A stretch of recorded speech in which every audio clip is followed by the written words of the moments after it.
him revolves around the fallout from the 2023 presidential election, the disenfranchisement of a lot of people, the obvious,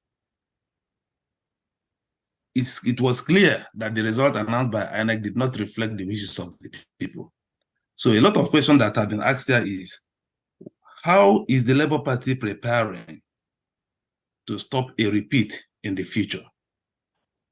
And how do you think Nigerians in diaspora can help to effect that process? In other words, having an election that will reflect the wishes of Nigerians. How are you getting prepared? How are you getting your followers prepared? How are you getting your party prepared to make sure that future elections reflect the wishes of Nigerians? If you can, then we allow other questions. Let me tell you my own position. I might not be answering the question, but I tell you my own position. This election was announced. The result of this election, presidential, was announced on the 25th of February. On March 1st, the election took place 25th of February. The result was announced on March 1st. From March 1st until 26th of October, we were in court. And everybody knew what that process took until that day. So you say that we're in court until recently. For me, in particular, is not to talk about how we're going to do the next election, how we're going to do this, but first and foremost is to do a bit of reflection within the next 1 month and start by going and meeting and thanking people sincerely for their sacrifice. We can't talk about preparing for this or that without first sitting down and appreciating and thanking those who sacrificed everything. I listen when people are talking about money, talking about this, they didn't get money, they didn't get funding. There are people who, they didn't put money, they didn't put anything, but they put more than what money would have done. So you need to go around and thank them. So when you do that, then as you're going and consulting people, I don't think it's something we have to start meeting now and saying, oh, we are preparing for 2027 this way or that way or that way. Some of them is something we have to be able to even sit down and talk about quietly.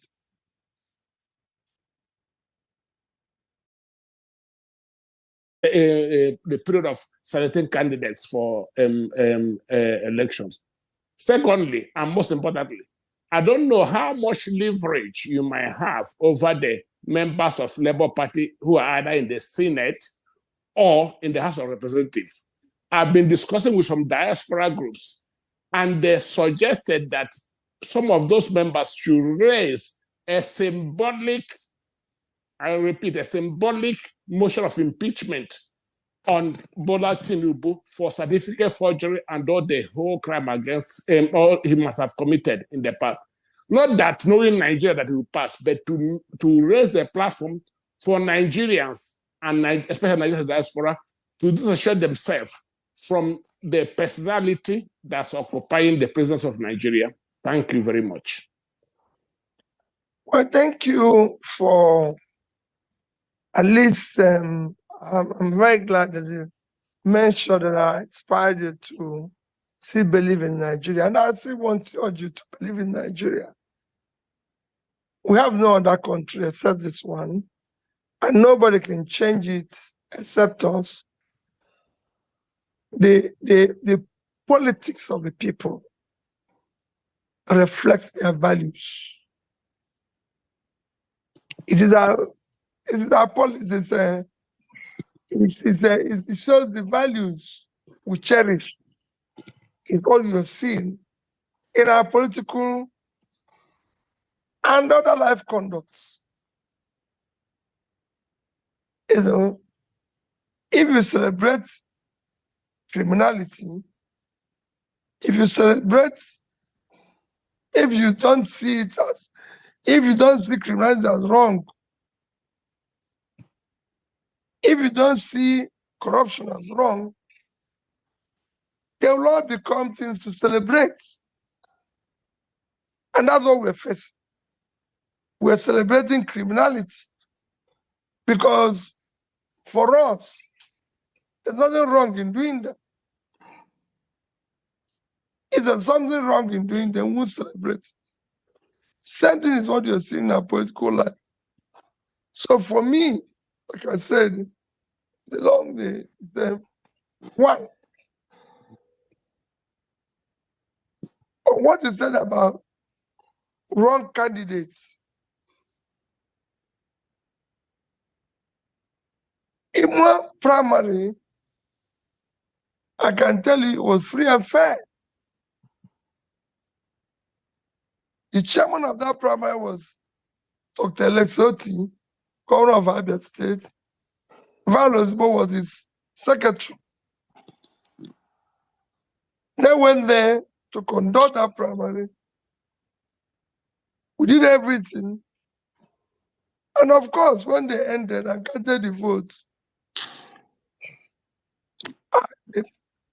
Senator Chono won the primary. And we have no alternative. I wouldn't say whether he's the best or the worst, but he was the one who won the primary. Now, you say, what do we do going forward? My position about going forward, which I'm going to discuss with the party and the other person involved, is that we first have to have a criteria. The criteria in the party should be such that it will throw up candidates who we think will best represent what we preach or what we want. We should have a situation where we can even do interview even before the process. Peter B, was not chosen by the process of primary when I came out first. In Abga, then the leadership and Ojukwu allowed an interview process. And that worked. So that we will find a way of doing this better. On issue, your second question was about, what was your second question again? So my second question was on how much leverage you have on Labour Party members who are in reps and Senate to raise a symbolic motion of impeachment. Let me be honest with you. I wouldn't even encourage it. I'm being honest with you. You know, because there's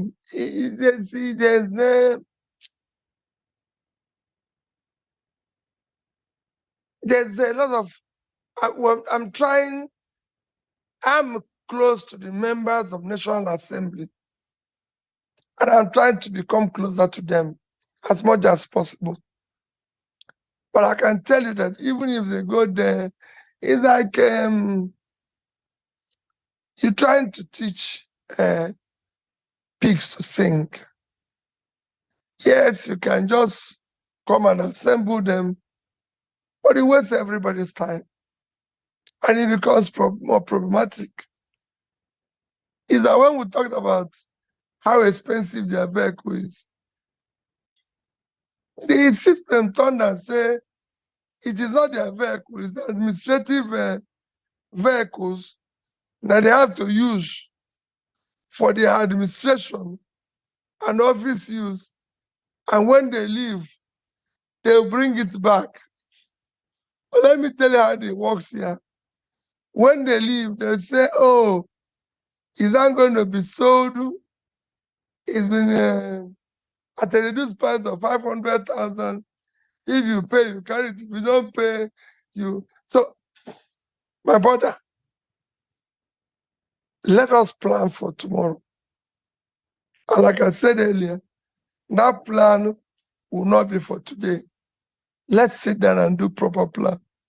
We've learned some lessons. All I can tell you is that I'm not going away. We're going to face this. Let's quickly take from Pilo and Mr. Kingsley Ndibe, please. Any of them that can first unmute? Mr. Kingsley Ndibe and Mr. P. Law. Okay, I'm on. Go ahead, sir. Okay. Your Excellency, good evening. This is Kingsley Ndibe from Spain.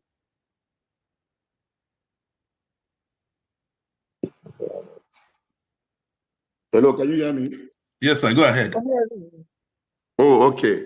My contribution to today's meeting is, first of all, I want to congratulate you, sir, and everybody that supported you and the Labour Party, because I know that many of us might not know it, but I believe that we might not win the election, but there's something that we've won in Nigeria, and that is making the youth to be conscious about the politics of Nigeria.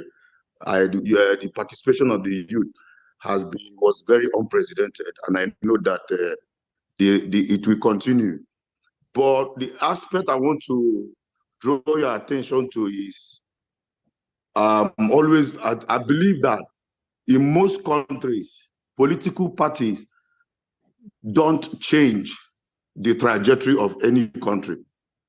If you are waiting for political party with structure and people who are there because they have interest to protect and they have people backing them, it is impossible. Every change that has ever been recorded in any country has always been driven by an ideology or a person that will create a movement. In America, the same thing.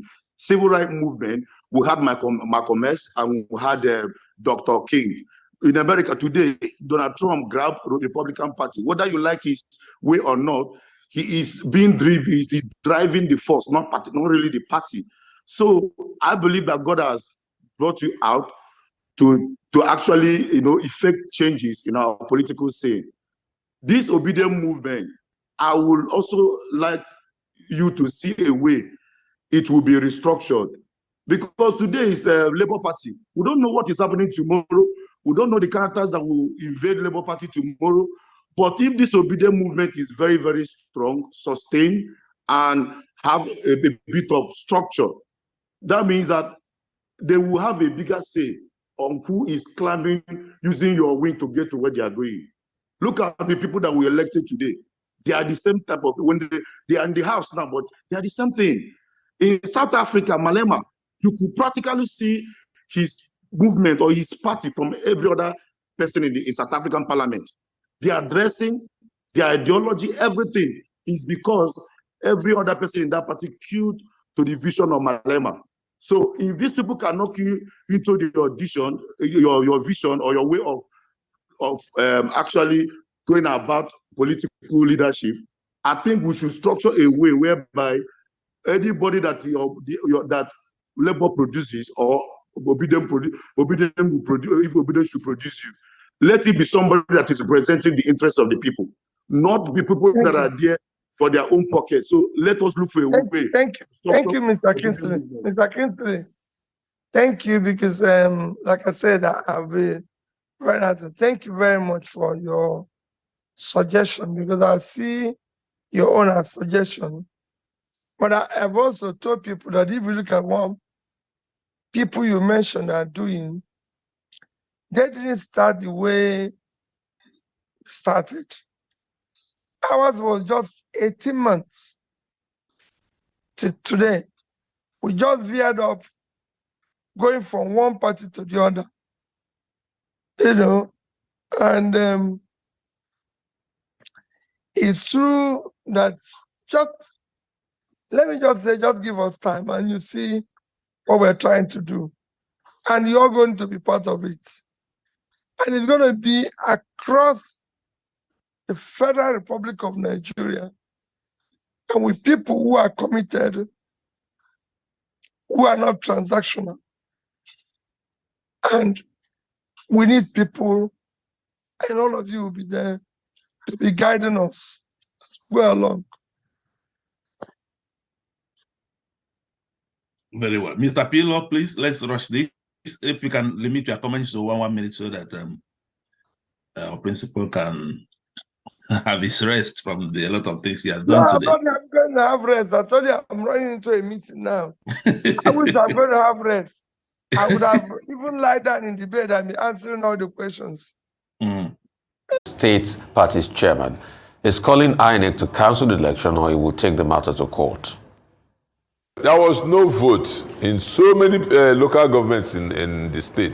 And the places where we voted, they refused to upload the results, claiming that it wasn't uploading. In some places, when the youth got restive and wanted to attack them, they still started uploading automatically. So, and then finally, they didn't want to collate at the ward collation centers. It was planned.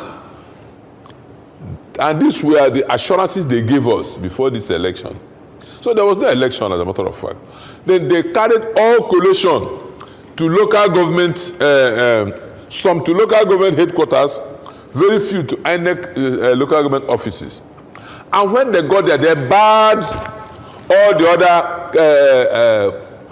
party agents, allowed only party agents, APC sole administrators, APC officials, commissioners gained entry. Meanwhile, all other parties were shut up by the security agencies that are supposed to protect the process. I have not lost hope on the judiciary yet, because there are so many men of integrity in the judiciary. So I have hopes that the right thing will be done. I'm calling out the INEC chairman to stop this process, to cancel this election. There was no election yesterday. I'm calling Professor Mahmood, cancel this election.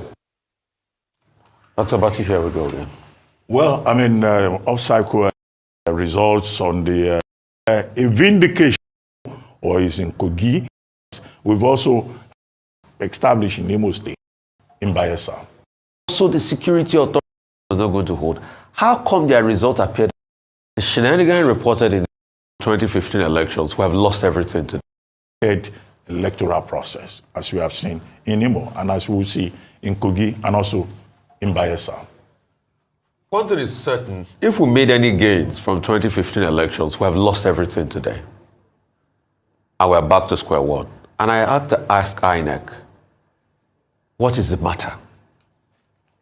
Why is it that our elections are this way? The shenanigan reported in this election is something of biblical proportions. Yaga released a report asking INEC in Imo that some local governments that they said the election was not going to hold, how come their result appeared on IREV? I ask INEC again, what is the matter? Is it that we can't conduct elections that are peaceful?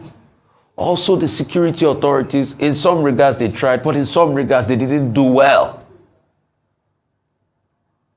Have we built a society now that we just need to kill as much as possible to be able to win elections?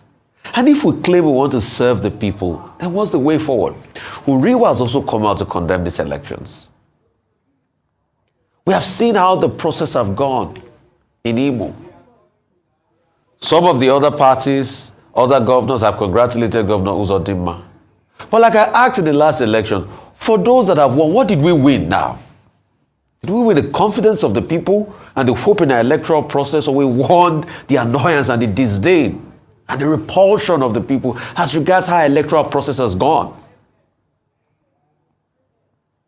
Same problem again in the last election is what is repeating itself again. Not wanting to upload to the IRF. So why do we put up the IRF in the first place if we are going to have allegations of people not wanting to upload to the IRF? This selective uploading. And these are the questions I asked on Friday here. So what do we want for our country? Is this the kind of democracy we want to practice? I'd like to sound this note of instruction and warning. Those that are benefiting from this flawed system today, they should remember, you might be a big fish in a little pond. It doesn't mean you have won, because along will come a bigger fish. And you will be lost every river that you try to cross. You can say I'm quoting Coldplay this morning. But that's the truth. When they do it to you, it's not complete. But we can't start to build a society where we perpetrate all of this against one another in our electoral process. Let us watch it and be guided. Now, All right.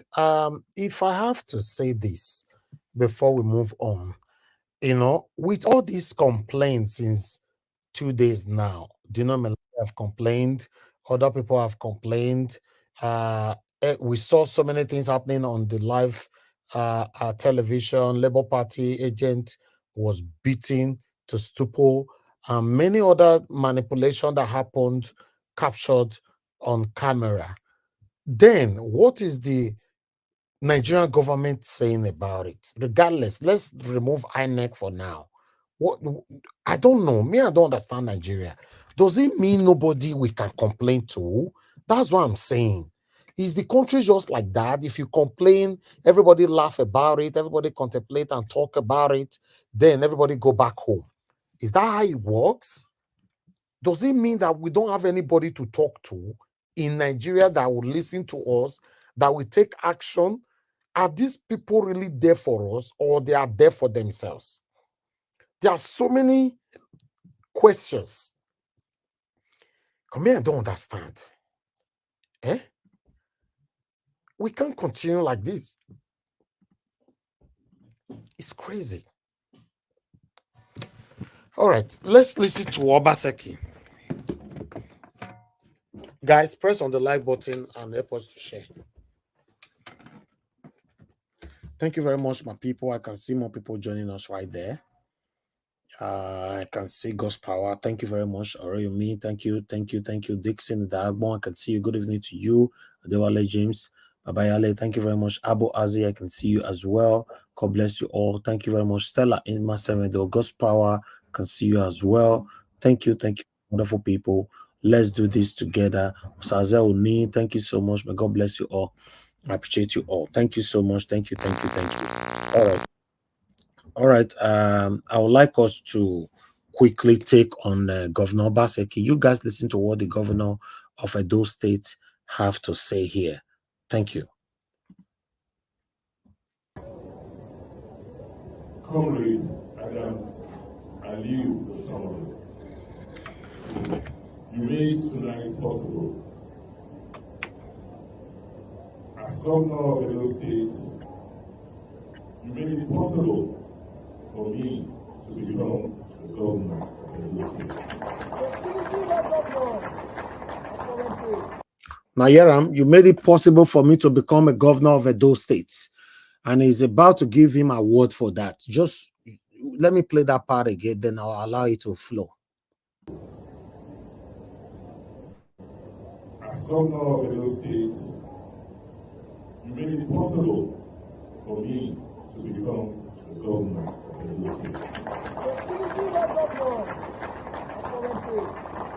If you did not, I may not be here tonight to give you this award. So I will forever be grateful to you. I will forever be grateful to you. God. You see, in a way they fight because of these people, May I finish this video first? forever be grateful to you for what you did. Supporting my ambition to be governor of the state. But beyond the support, history will always record you as being that governor who tried to make a break from the norm. The activist governor who laid the foundation on which Alagaro is being built. So on behalf of every people, I want to say thank you. I want to say we appreciate you. We appreciate your courage. We appreciate your innovations. And pray that God Almighty and posterity will continue to remember and acknowledge you for what you have done. Thank you.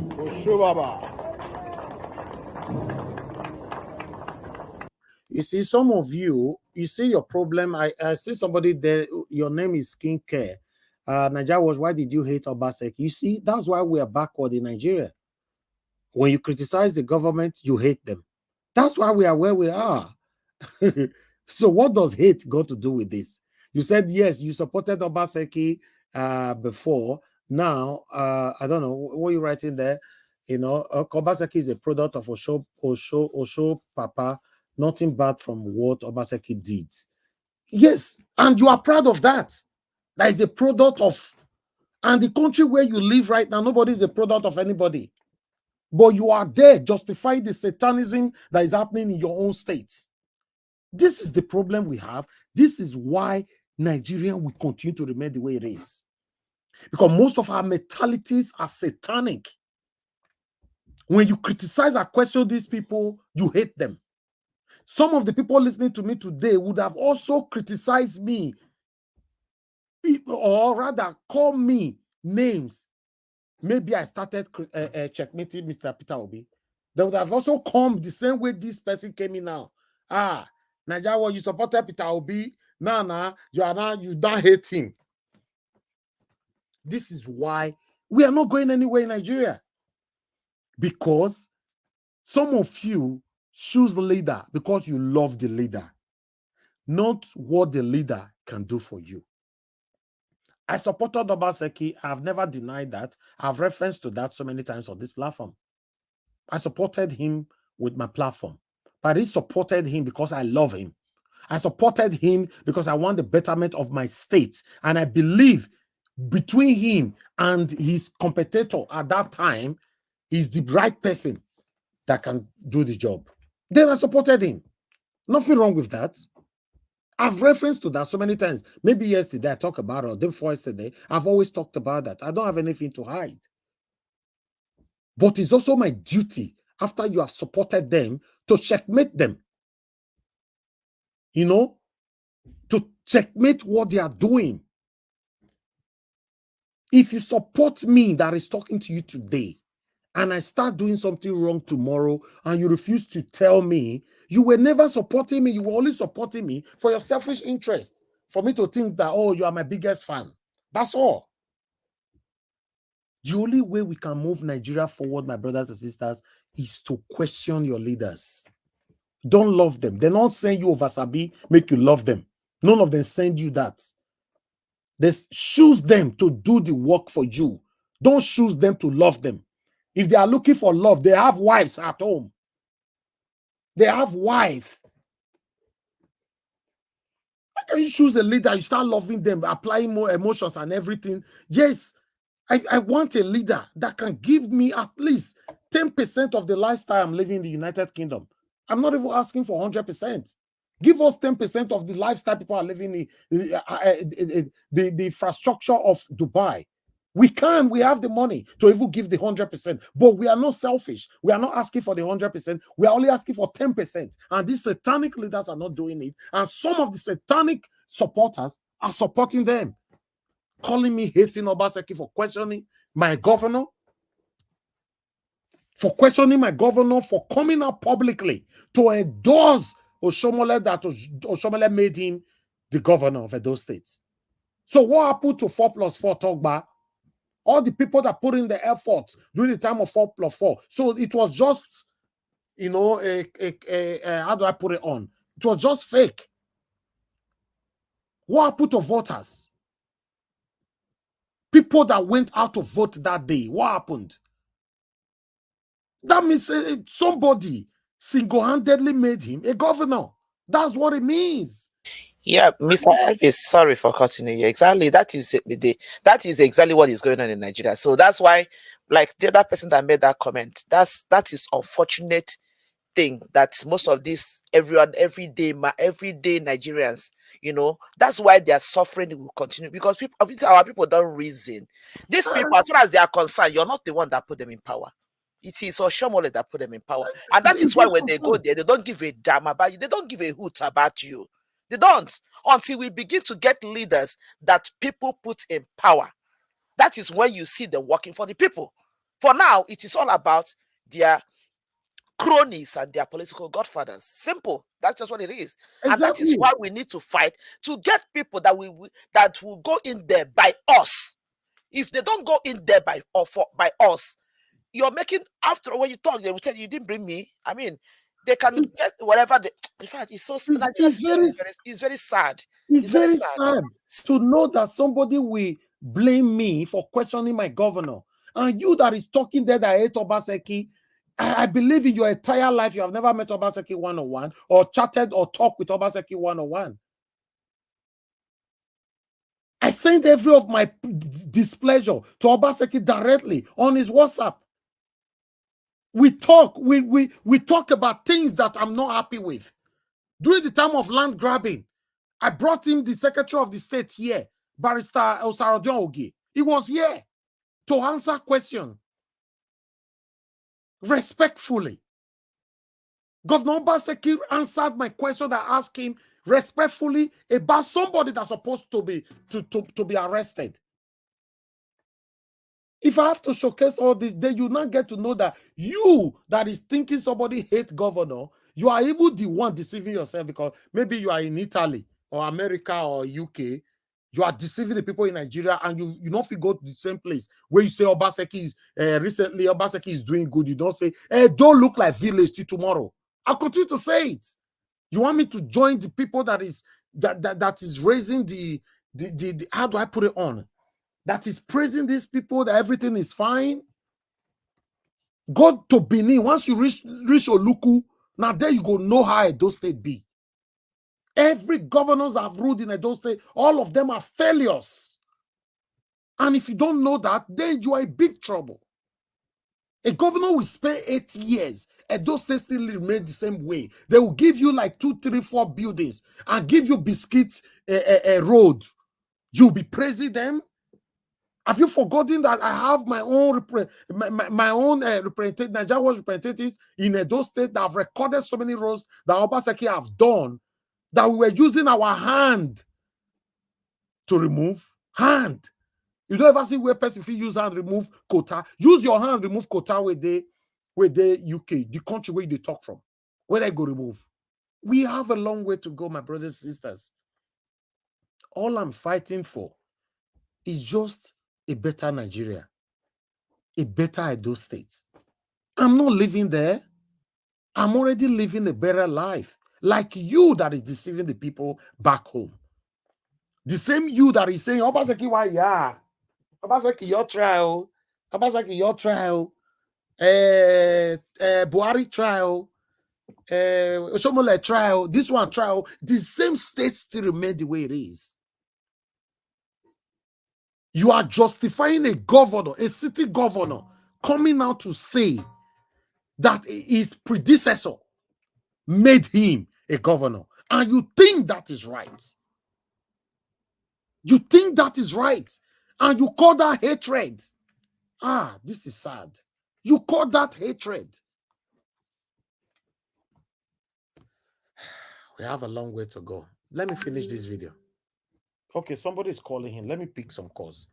Hello, yeah, good evening to you, Madam Ola. Please talk to us. Thank you. Hello. Hello, good morning, everybody. Thank you, ma'am. We thank God for today. I really appreciate everybody, all the intellectuals on the panel and the comment. I just want to throw a word in Mr. Elvis. The man that came on Arise New yesterday and was talking about Nigerian psyche have been distorted. That is just it. He's very right. Everybody playing this politics, they don't even understand it anymore. They don't know which one is lawful and not lawful. How can you come out and say you are congratulating and awarding somebody for making you governor? Who is supposed to make you governor? Is it not the people? The educated ones, the intellectual, their psyche has been so distorted and turned around that they don't even understand what it is to be in a democratic government or what it is to whatever is legal or not. How can you publicly come? That is a confirmation of rigging.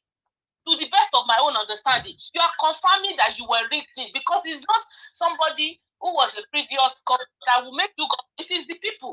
I don't even know what we can do. I am so demoralized. I'm so angry. Sometimes what is in my heart, I can't even say it out.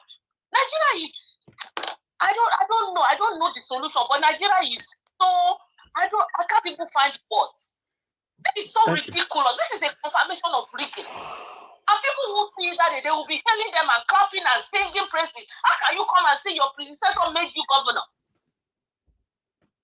I mean, where did these people go to school? Thank you. Thank you, madam. May God bless you. They have distorted everybody's thinking. They don't even know what to say anymore. They just display stuff in front of our faces as we are fools. This is so sad. My heart aches every day. Come on. Thank you, madam. Thank you. God bless you. It's very sad. It's very sad. Whoever that wrote that message just now or comment, I want to let you know that it is your constitutional right to question these people, and they're supposed to do what they promised to do according to our constitution. But all the rulers, satanic rulers or governors, or all of them in Nigeria, they are not doing what they're supposed to do. Guess what? People that are supposed to serve you, once they get to power, you are not the one serving them. Should we continue like this? Is a question. Is it nice for you to come on a national TV to give credit to a single individualism that person made you a governor? I criticized what is it called, this Nollywood star Desmond Elliott, when it came out that I'm a product of Bola Ahmed Tinubu, I'm a product of Godfatherism, I'm a product of Godfatherism. A lot of Nigerians criticized him at that time. You think I started it from Governor Obaseki? How can anybody just come on a national TV to say, he's a sitting governor? You give it credit to your predecessor. I don't understand the way they support these people, Shao. We have a long way to go, man. Let me take another call. Thank you very much. Good evening to you. Your name, are we calling us from? Good evening, Mr. Elvis. I'm calling from Turkey. This is Mr. Johnson. Thank you, sir. Please, can I comment on that Peter Obi speech? Yes, of course. Go ahead. Yeah, personally, to me, the way, because I've taken a look at this calculation, if Peter Obi should miss it in 2027, all over for him, because that will not take another 12 years. I get my point. If he should miss it, the next general election is over for Peter Obi. It's over for him, because definitely, even if this one said not, I'm not even sure that the North will vote for him. Because they say they should vote for Obi, or maybe Obi will win, do 8 years, but maybe 4 years, making it 12 years. So Nigeria's election is based on settlement, based on 7 years. Okay. I get my point. Yeah. If our principal should miss it, 2027 is over. But you understand my point. But it's not about Peter Obi now. It's about the INEC chairman. No. See, Mr. Elvis, I want you. See, you say and then give Tinubu to sack, and then who we see appoint election because it's APC. Yeah, but Peter Obi have not said he wants to miss anything. He's only planning. So no, sir, I said if look as if Peter Obi should contest and if for God forbid he lose, I'm saying that it's over. He will not lose. He will not lose. 2027 is far away, my brother. Let's talk about now. It's far away. 2027 is still far. There's a lot of structure that needs to be put in place for that to work. For this Obaseki and Chobode, they're all the same. I'm not even, but they're all the same. Obaseki is just, I don't want to use the Obaseki and Chobode, they're all the same. You can come out to say, what about the people that came out for you, that fought Oshobode for you? That Oshobode cannot say you are good to the people you are bad. Thank you, my brother. Are you getting my point? Yes. Thank you so much. People come out. You are welcome, sir. Please keep on the good work and may God bless you. I really appreciate your program. I appreciate you, sir. Thank you so much. Thank you. Yeah. Okay, let me quickly pick another call here before we move on. Mr. F.A., thank you very much for calling in. Good evening to you. Please talk to us. Good evening. Yeah, thank you, sir. Talk to us. Good evening, sir. Thank you, Mr. F.A. Good evening. Well done, sir. Yes. Nigeria, the matter is this Obaseki and Oshomole. See, we don't need to deceive ourselves. All these people, then see Edo State finish. You understand? If not, those things when they happen. So be happen for Arab country. Now the way they see us say we too quiet. This quietness, now want to put Nigeria for inside pit. So we don't need to deceive ourselves. Nigeria is gone. It's finished. There's nothing we can do because everybody they don't want back, but they want to make every Sunday they clap hand for George. They want to make but they don't want back. So we don't need to deceive ourselves. My brother, you try. For long. I never contribute to it. But I follow up. So I be one of your best supporters. Which Thank you, my brother. But at the best, so bro, at the best. Because the way Nigeria you compare, and they regret why I be Nigeria. What happened? You understand? I take for myself for Nigeria. Because what did they happen for Nigeria? They happen for that other country. Don't be saying man, see Niger stood up. Say man, nothing they happen. France must go. All right. Just all those things alone. You don't need to give us sense. Thank you. Thank you. So, bro, I just want to appreciate you. Now, you be. Thank you. May God bless you. We never ready. I don't want to tell you, bro. Thank you, bro. Thank you, my brother. God bless you too. Thank you. Thank you. Yeah. All right. Let me quickly pick another call here. We have Madam Origin with us. Madam Origin, thank you very much, man, for joining us. Good evening to you. Please talk to us. Hello. Madam Origin, thank you very much. Good evening to you. Please talk to us. Oh, yes. Hello, everyone. All protocols observed. Mr. Nigel Watch, thank you. God bless you. I just want to, say something about this Obaseki and what's that his name? Well, all the bad people, their names just skip my mind all the time. So what I'm saying is, he is just announcing to Edo people that he is ready to hand over Edo State to Oshomole, that is APC. Because what could make him come out and give him this award? What could make him announce this? And also, something I wanted to hint that during this time, did you ever hear the Kogi state governor mention the Kogi people? He started by, thanking the head of state or whatever, president, the vice, and lined up and never mentioned the people of Kogi. What am I saying? I want us to please pay attention. This is a state capture, and I don't know how deep or how far this has happened. That 3 elections happened, and I was screaming. I said, how can we stop this election from happening? How do we do it? Because so long as this election takes place, it doesn't matter if they wipe off the whole state, they will still announce a governor.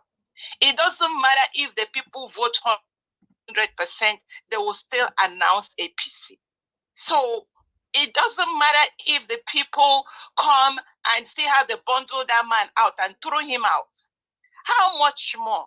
That man that spoke yesterday that said the Nigerian people, the psyche, it's like a woman that is in an abusive marriage.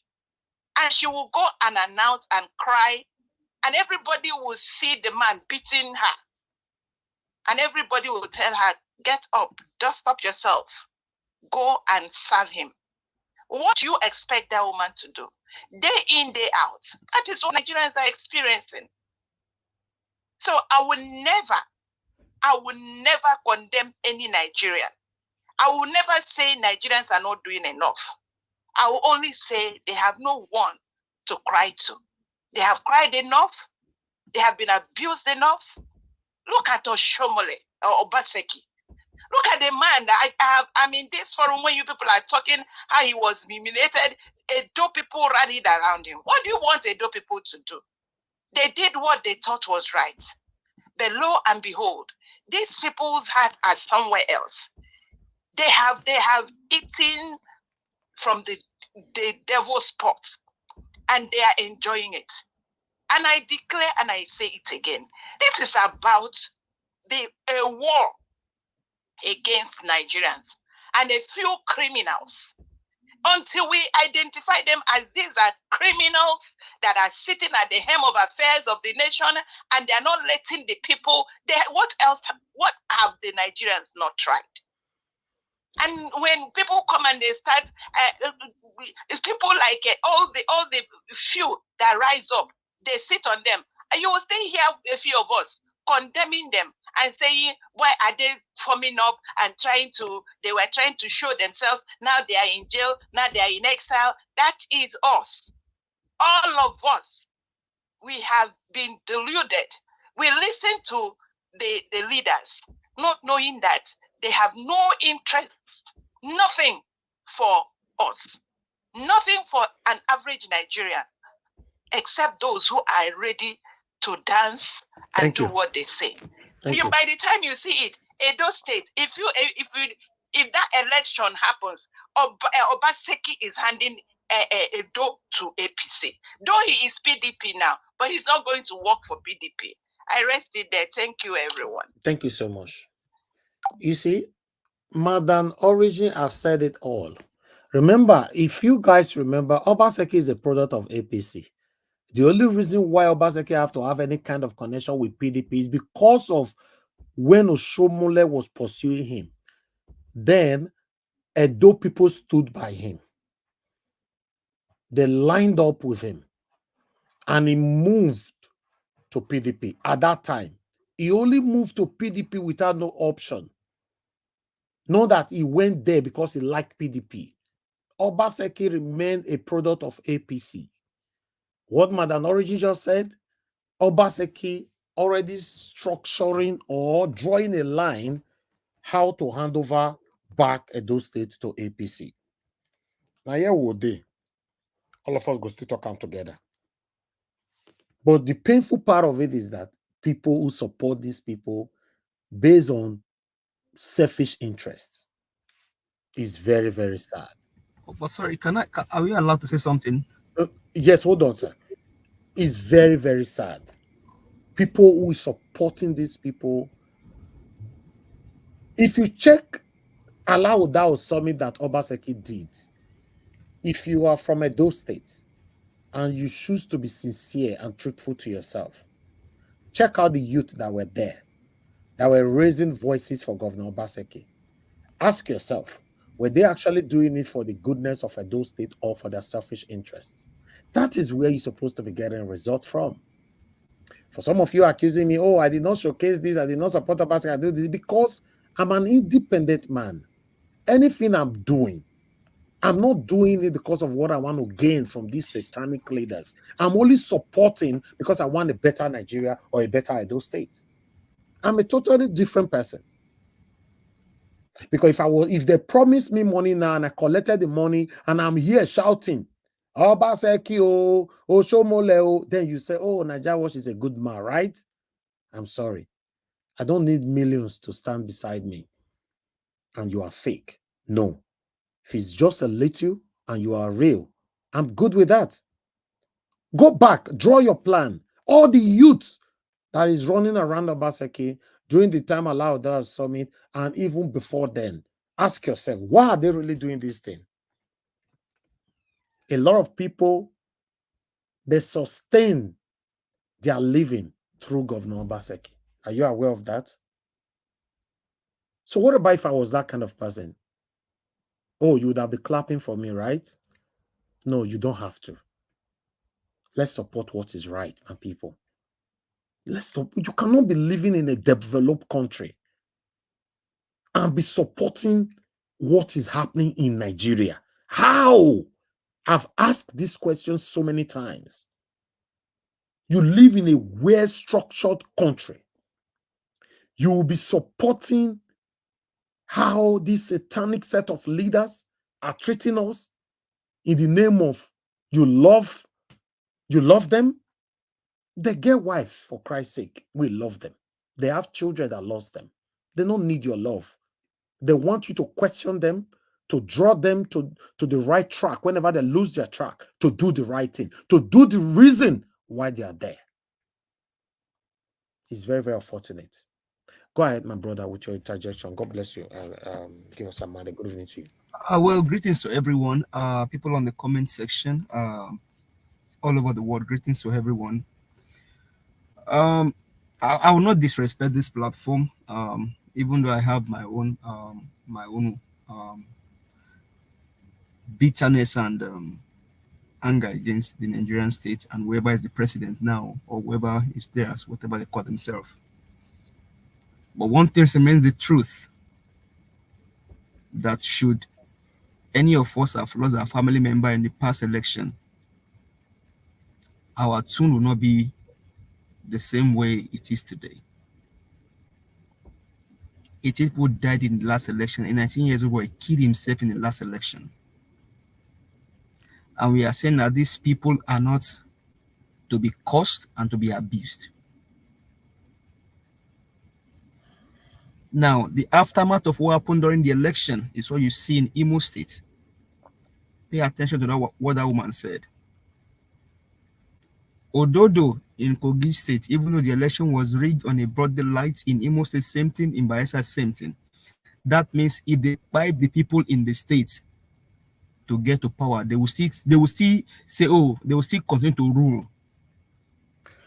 But all right, one thing, are you giving submission now, or you are interjecting? You just want to say something quickly. I mean, I just want to say this, and probably just because I have other things to do, but it's just so sad. You said something earlier, which actually I'll just racking my head around it.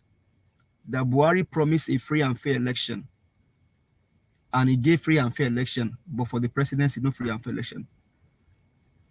Buhari never gave any free and fair election, and I stand to be corrected. There is nothing good about these people. No, he did. He did, my brother. Say things how it is. He did. Buhari never gave states. No, he did. For me, hold on. Buhari got you. Hold on now. We are here to educate people, not to speak with hate. Buhari did. In Edo State, you followed up with the election that happened in Edo State. If Buhari wanted to retain Edo State for APC, he would have allowed PDP to take it from Oshomole's hand. He promised that, and he kept to it. Are you talking about this? The election I'm referring to. I'm not talking about election that brought Obaseki. No. Yeah, but Buhari was in power then. I'm not referring to that. I'm referring to this election that happened this year. No, but you just said they never gave any at all. I'm referring to this election this year. Well, I don't care about Obaseki. If you're talking about this year, that's fine. You are right, and that's what I said. I said that Buhari promised free and fair election. He kept to it until presidential election. That's all. We are saying the same thing. No. Whatever election they did this year, both presidential. But it's only presidential that started this year, my brother. Every other election is under presidential. It's not Buhari that gave a governorship election that we just did yesterday. That one is under Tinubu. No. Before Tinubu came to power, I'm talking about the election this year. Maybe you're not getting me. Whatever election that was done 2023, whatever election that was done before Tinubu came in. Yes, that's what I'm saying. He handed over to Tinubu, so then he breaks the promise. Is it not the same thing we are saying? No, we are not saying the same thing. This is get me right. Before Tinubu came in, Buhari administration was the one through Mahmoud Yakub did whatever election they did. House of Rep, Senate, presidency. Now, before they swore in Tinubu, Buhari was in power when they did the governorship election of the various states. So for me, whatever election that was done this year under Buhari's watch, none of them is an election. None of them. That's my own opinion. None was an election. And I'm not speaking with hate. I'm just speaking with anger and animosity against these people. Because what can you say of this last weekend?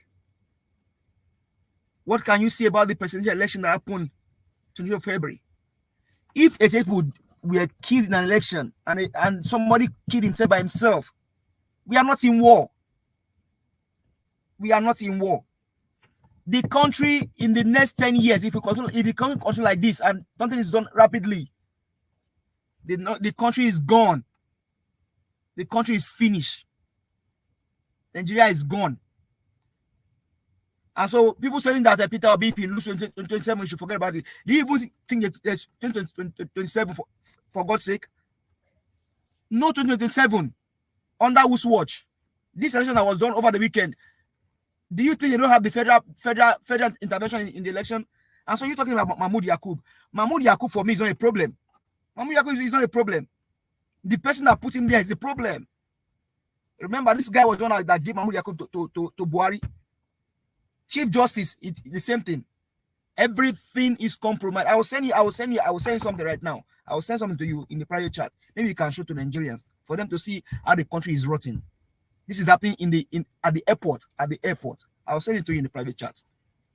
My brother, until Nigerians arise and we take back our country, nothing anymore. Everything is gone. Okay, Imo State, was there an election in Imo State over the weekend? Was there an election in Kogi State over the weekend? Was there an election in Bayelsa State over the weekend? Nothing again. Nothing. Nigeria is finished. Nigeria is gone. And so Nigerians are the one that will arise and take their country back. Thank you. Thank you very much. I want to put this clear again. When Buhari came in, Mr. Elvis, sorry, it's like you don't. If you need to see my posture where I am parked right now, and I'm talking to you in my car. You need to see where I am right now, where I'm talking to you. I don't live in Nigeria. I have families back there. I don't live in Nigeria. I don't make my money in Nigeria. But the suffering the people are going through is like someone, when a woman is going through labor or someone has cancer and you have to do chemotherapy. That is what Nigerians are going through right now. The country is gone. Is gone. If they did what they did over this weekend in an election, over this weekend like this, forget 27. Just forget 27. Just write it off. There's no 2027. Forget about it. All right. Thank you. All right. Let me put this clear again. In my speech earlier on, I said when Buhari came into office, he promised a free and fair election throughout under his watch. To the best of my knowledge, he kept to that promise. If I have to judge based on my own state, because the president have the power to ring any state in their own favor. He allowed PDP to take the states from APC, right? Buhari break that promise this 2023. Yes, if anybody says that any election that happened 2023, Buhari break the yoke, that's what I'm saying. I said, presidential election and afterwards. That's what I said. Anything to do with presidential election and afterwards, Buhari already break the yoke and break the promise. But before then, I would like somebody to prove to me which of the election Buhari ring before the emergence of 2023 and whatever that goes with 2023, right? Because for me, I'm judging based on my own state. Buhari allowed APC to lose at those states. Even though it was free and fair, he allowed it because he wanted free and fair. He promised free and fair, and he gave it in those states. Because if not, he have the power to ring it. But he did not. That's what I'm saying. And that was the hope everybody was having. And I remember most people that were campaigning in 2022 were referencing back to that. Buhari, you promise a free and fair. You promise a free and fair. Even after Mahmoud Yakubu issued certificate to Tinubu, people were still reminding Buhari. Even before 29th of May 2023, for Tinubu to be sworn in, people, politicians from the opposite parties were still reminding Buhari that you promise free and fair. You promise free and fair. He kept to it until 2023 came in. So But they won the election. They won Imo State. They won Kogi. They gave PDP to Bayelsa to go and do your thing now. Leave us alone, hold on, please. sir. I have somebody on the phone. Thank you very much, sir. Good evening to you. Please talk to us.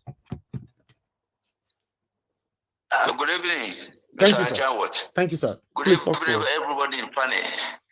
I want to say to you people, let me tell you, Nigerians know what to do to get their country back. We talk from today to tomorrow, nothing going to happen. That's why I don't care to talk again. I call sometimes I'm just hearing people. I call sometimes to contribute.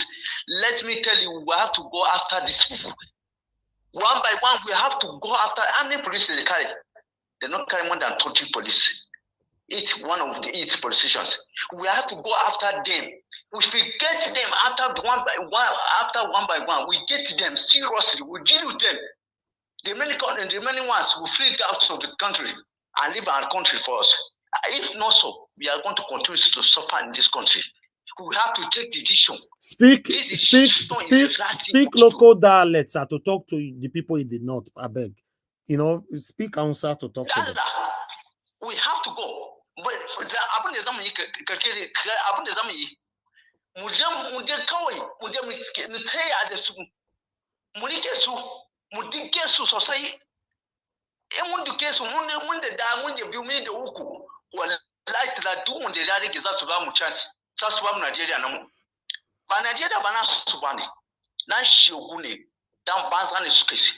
politicians don't para wono suke shege ne suke mun yake kari mun taso mun duke su ko ina to na police ne suke tafi da shi suke tafiya da shi mun yake su duka mun kai mun jini da mun akan nawa a ci su za su ba mu shege ne suke dan banza ne suke that shegu ne.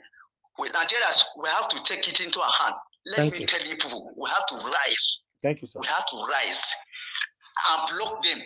Thank you. Look, we know where they're living. We have to block them and deal with them. Thank you, if sir. we deal with 1 or 2 or 3 of them, they will All give right. us our country back.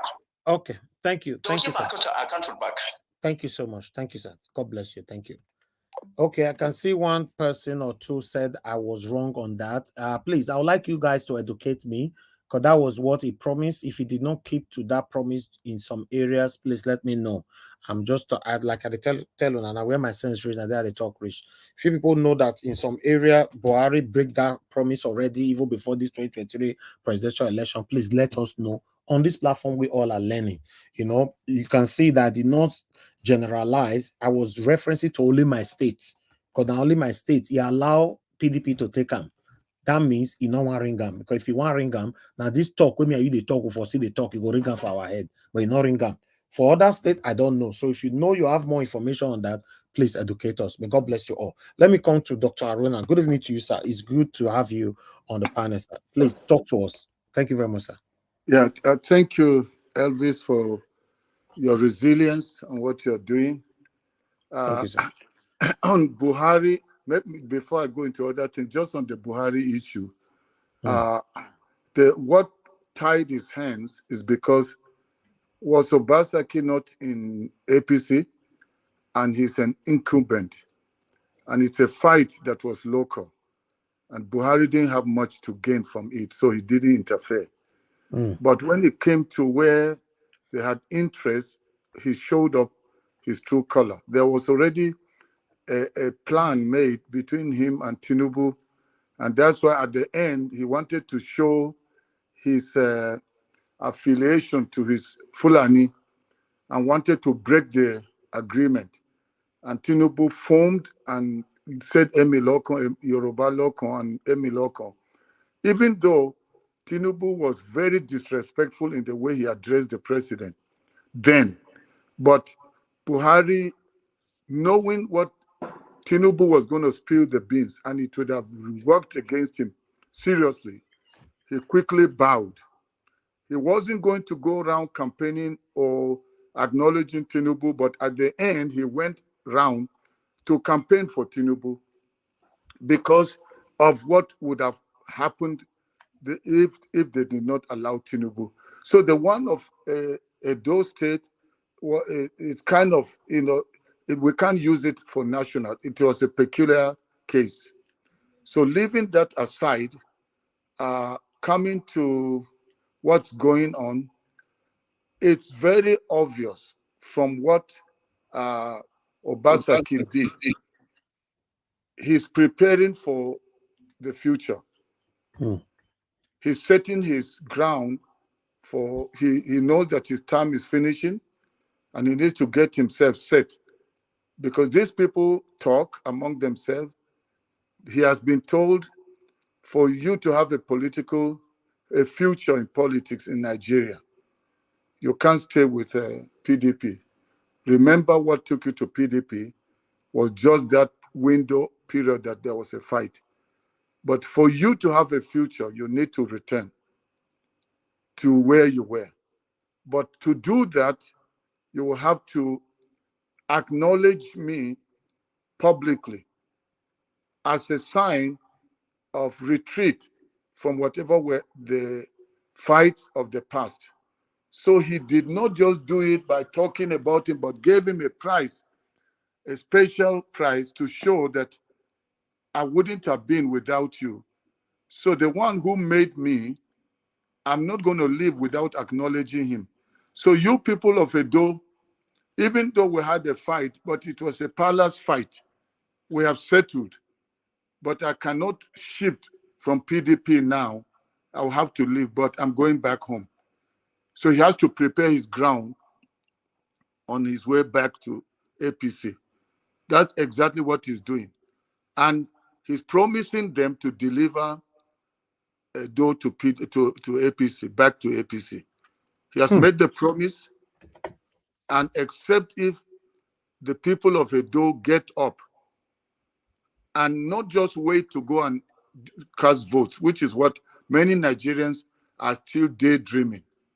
They think they can just wait and use emotion to go and cast votes, not knowing that these people are not going by normal votes. It's like a cartel, drug cartel. It's a mafia. It's, as that lady that called, it's a state capture. So they have already captured. They have vowed that anywhere there's a by-election, from now going to 2027, they must deliver all to APC. And they are going to rig and rig. And there's nothing anyone can do because you go to court, you're wasting your time and your money. So that's what is playing out now. Then going back to the election, the 3 states, it was already decided long before. And that's why when people like us talk, people think, I have been an optimistic person and still am very hopeful. But when I've watched some of the things happening and have some on the ground information on some things where you already know what is already been planned, what is going to happen, And then you see other people still thinking that, no, maybe things can change. I believe in miracles, but the Nigerian case right now is on life support to be able to turn things around. Then hearing Peter Obi talk, I was speaking somewhere, and I don't know whether on this channel, Niger Watch, whether I said it before. The idea of thinking it is through passivity, is through following the rule of law, is through gently playing until we get there.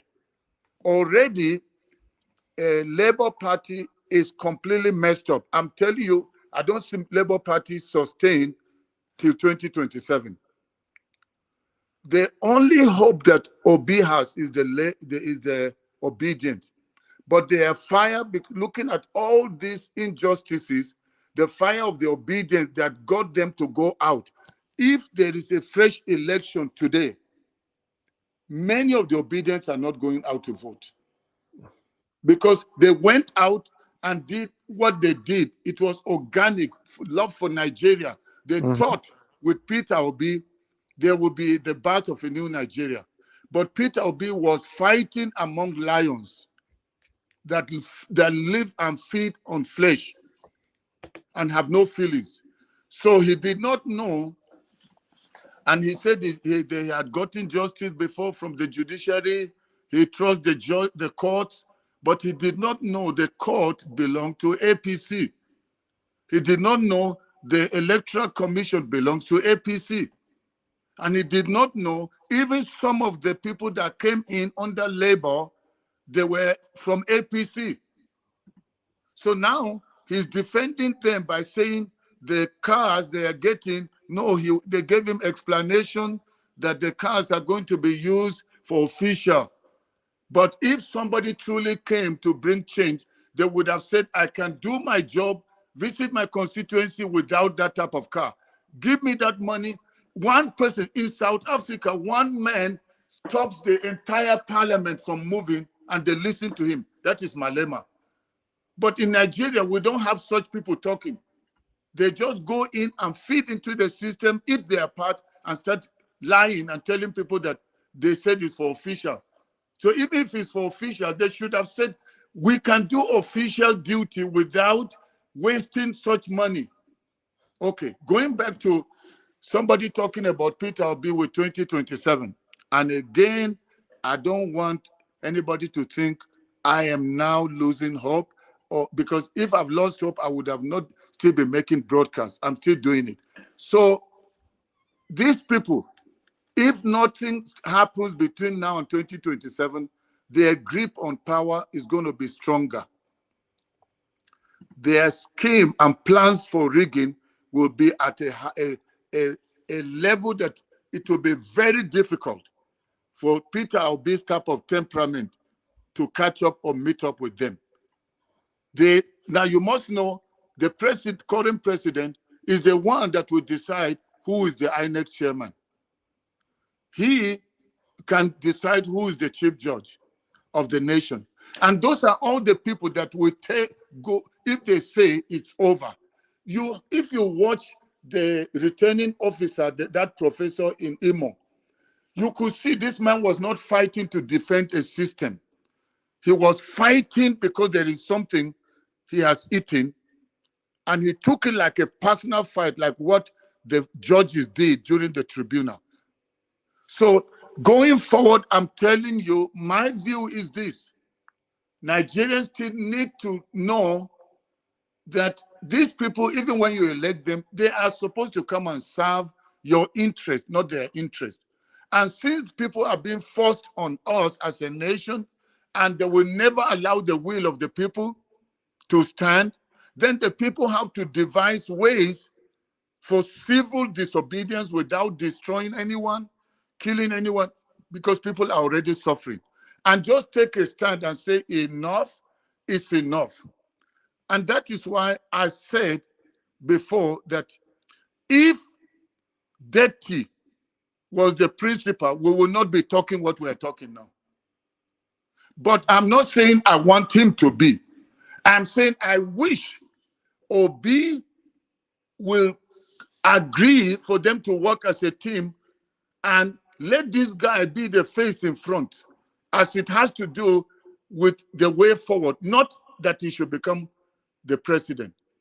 But I'm telling you, this lying down and waiting to strategize and wait for 2027, APC have already decided that Tinubu is going 2 terms. Wow. And when he finishes, he's going to hand over to a Fulani in the north. It's finished. And the Fulani that we want to fight to stand in there is Shetima, even though he's Kanuri. But he's going to say is fighting on the ground that they are related. The Fulanis and the Kanuris are related. And if he fights and they don't want to give him, they will insist on getting another hardcore northerner that is Fulani, because they will say the South has had it. It's now the turn of the North. Why should anybody be fighting to get something back to the South? Because talking about Southeast is still South. Because they are going to use the zoning of North and South. They're not going by the 6 geopolitical zones. They're going to go with just the 2 major zones, North and South. And it's going to be, they will go back to, okay, we can do religion now. I mean, we can put Christian and Muslim, but it must stay in the North. So the idea of anybody strategizing and waiting for 2027, Elvis, I am not prophesying doom, but I know what the plans are. It will take the miracle of parting the Red Sea for that to happen. So Nigerians still can't escape finding ways to see how do we take our nation back. Why should less than 500 people hold the nation hostage and everybody is saying, let's just wait, let's just wait? They will never let it happen. They are determined to cling onto power. Whatever they will do it. They are already strategizing. I told people that the 3 states will be taken by APC. They said, no. Maybe Kogi, but they cannot do that in Bayelsa. They can't, because people don't like Hope Uzodinma. It's easy. They will throw him out because he was even Supreme Court governor. I said it's not about who made him what. It's about what APC have decided they're going to do. And the one sitting there as the president now, maybe if Buhari had a mind to do something, but they came upon him and did not allow him. They told him, but you promised Tinubu this, but you did it. Why is it that now it's somebody's turn? You are trying to disenfranchise him. So now they did that, but the one they have decided is a complete takeover of the nation to make sure it's a one-party state. That's what we are sitting with. So the Nigerians trying to escape the fact of using our strength, the last energy, the strength, to come up with ideas as to how do we capture our nation back from these evil people.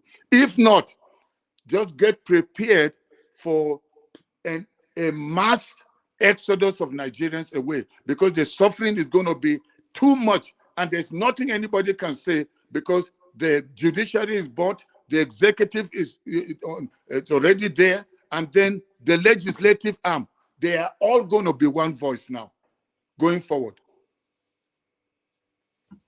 Kai, Dr. Aruna, I'm dumbfounded. Your submission this evening is coming from a different angle. This is what I called a bitter truth, that a lot of people will find it difficult to accept. Even though it sounds truthful to them, they will still want to argue it and find it difficult to accept. For Mr. me, Elvis, I will not say anything about it, because I'm my own people, they fight for his side. Me not go talk. Go ahead, my brother Mofire. Babana Munga Shekasa. So, I Yeah, mean, kake. Yeah, Lafia cookie. Kalau, Anga Sheka Babana. Sanupa Munga de Obangiji. Sanu. I mean, before you hop on the call, that was what we were saying earlier. You have said it all, because I don't think Nigerians can go to the ballot and get anything.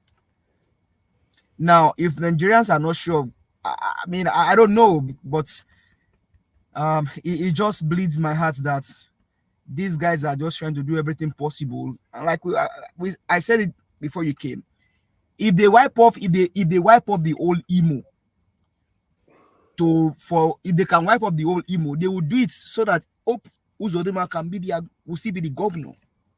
Everything is being compromised. Everything is being compromised. Everything is taken from the people. Do you think there's even a need for Mr. Peter Gregory Obi to be talking about 2027? Is there a need for that?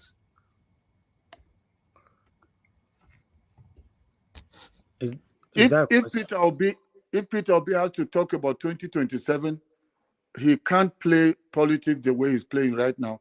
He's daydreaming and it's not going to work. Forget it. And I'm not going to do any broadcast again regarding that. Wow. Thank you. His style has to change. We can't change a person's temperament or personality, but if you enter a certain game, you have to understand the rules of the game. If you're not smart, you can be skilled and lose. Thank you, sir. Thank you, Dr. Aruna. I appreciate your... So, well, sorry, Mr. Elvis. Let me ask this last question. So, Babana, Zaka say Muhi REVO.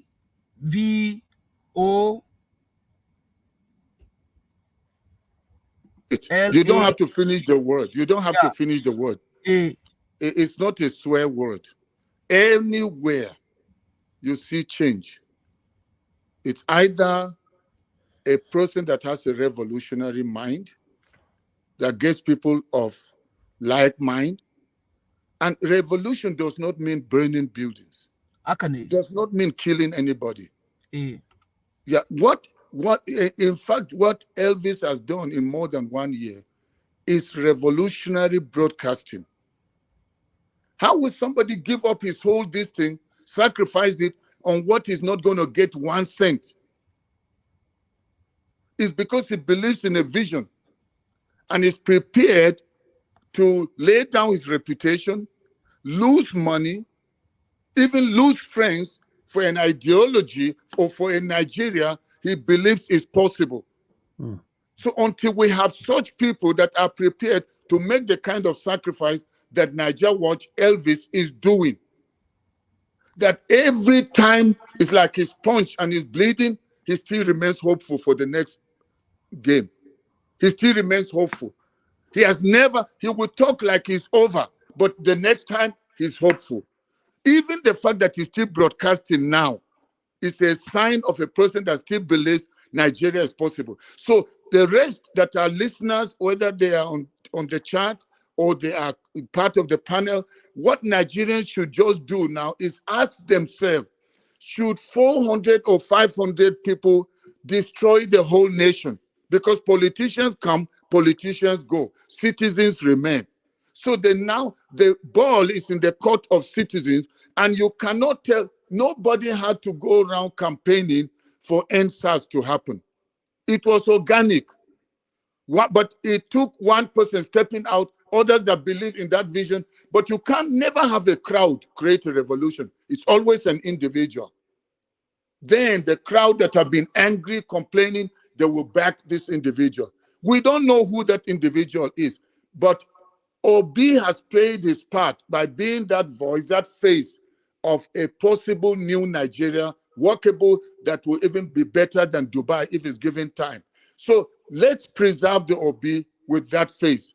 But as to the revolution that would turn Nigeria around, don't think it will happen through Obi. It can happen, then Obi will step in. But as for Nigerians escaping that, or anybody saying that's a swear word, let's not use it. Nigerians are already in a destructive revolution taken over by APC to destroy, kill people, and mess the destinies of people, broad daylight. So we shouldn't be afraid of using the word, because it is not a word that we should think that, it's a swear word. It is not. A revolution simply means a change in the way of doing things.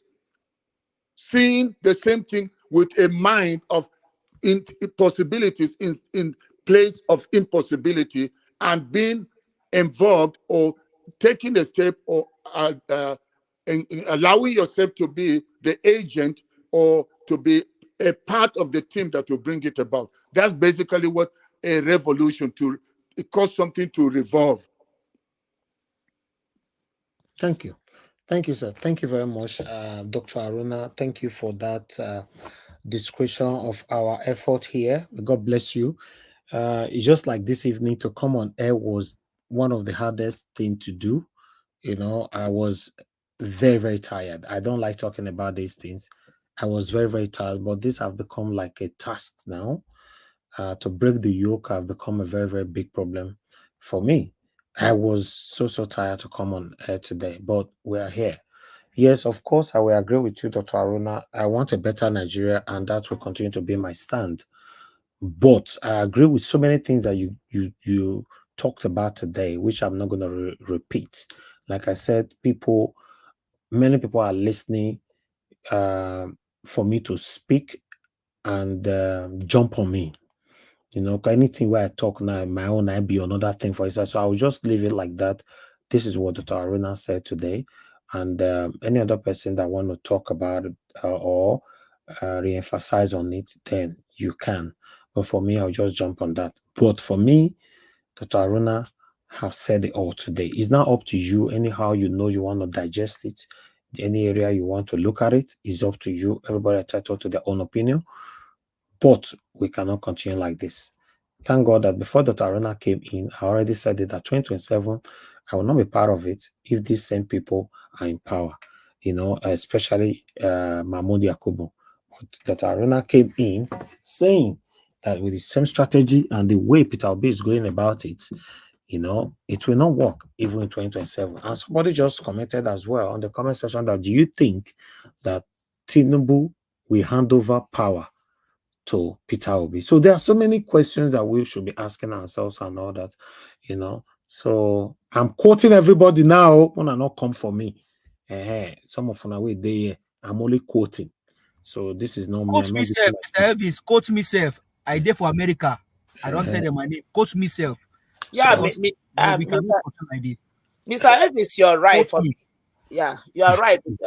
Everything Mr. Haruna said, I thought I was just listening to it with so much of rapt interest.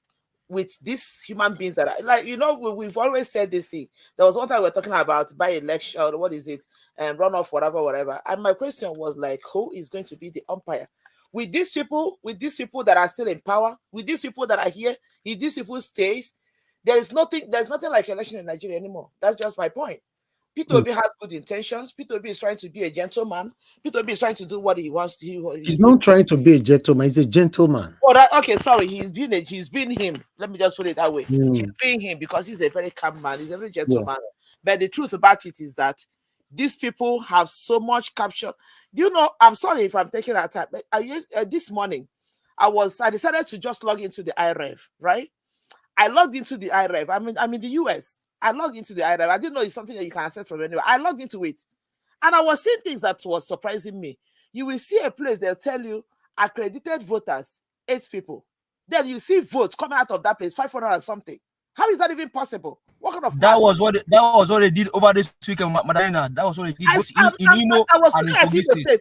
I even saw a screenshot of it. I said, wait, though.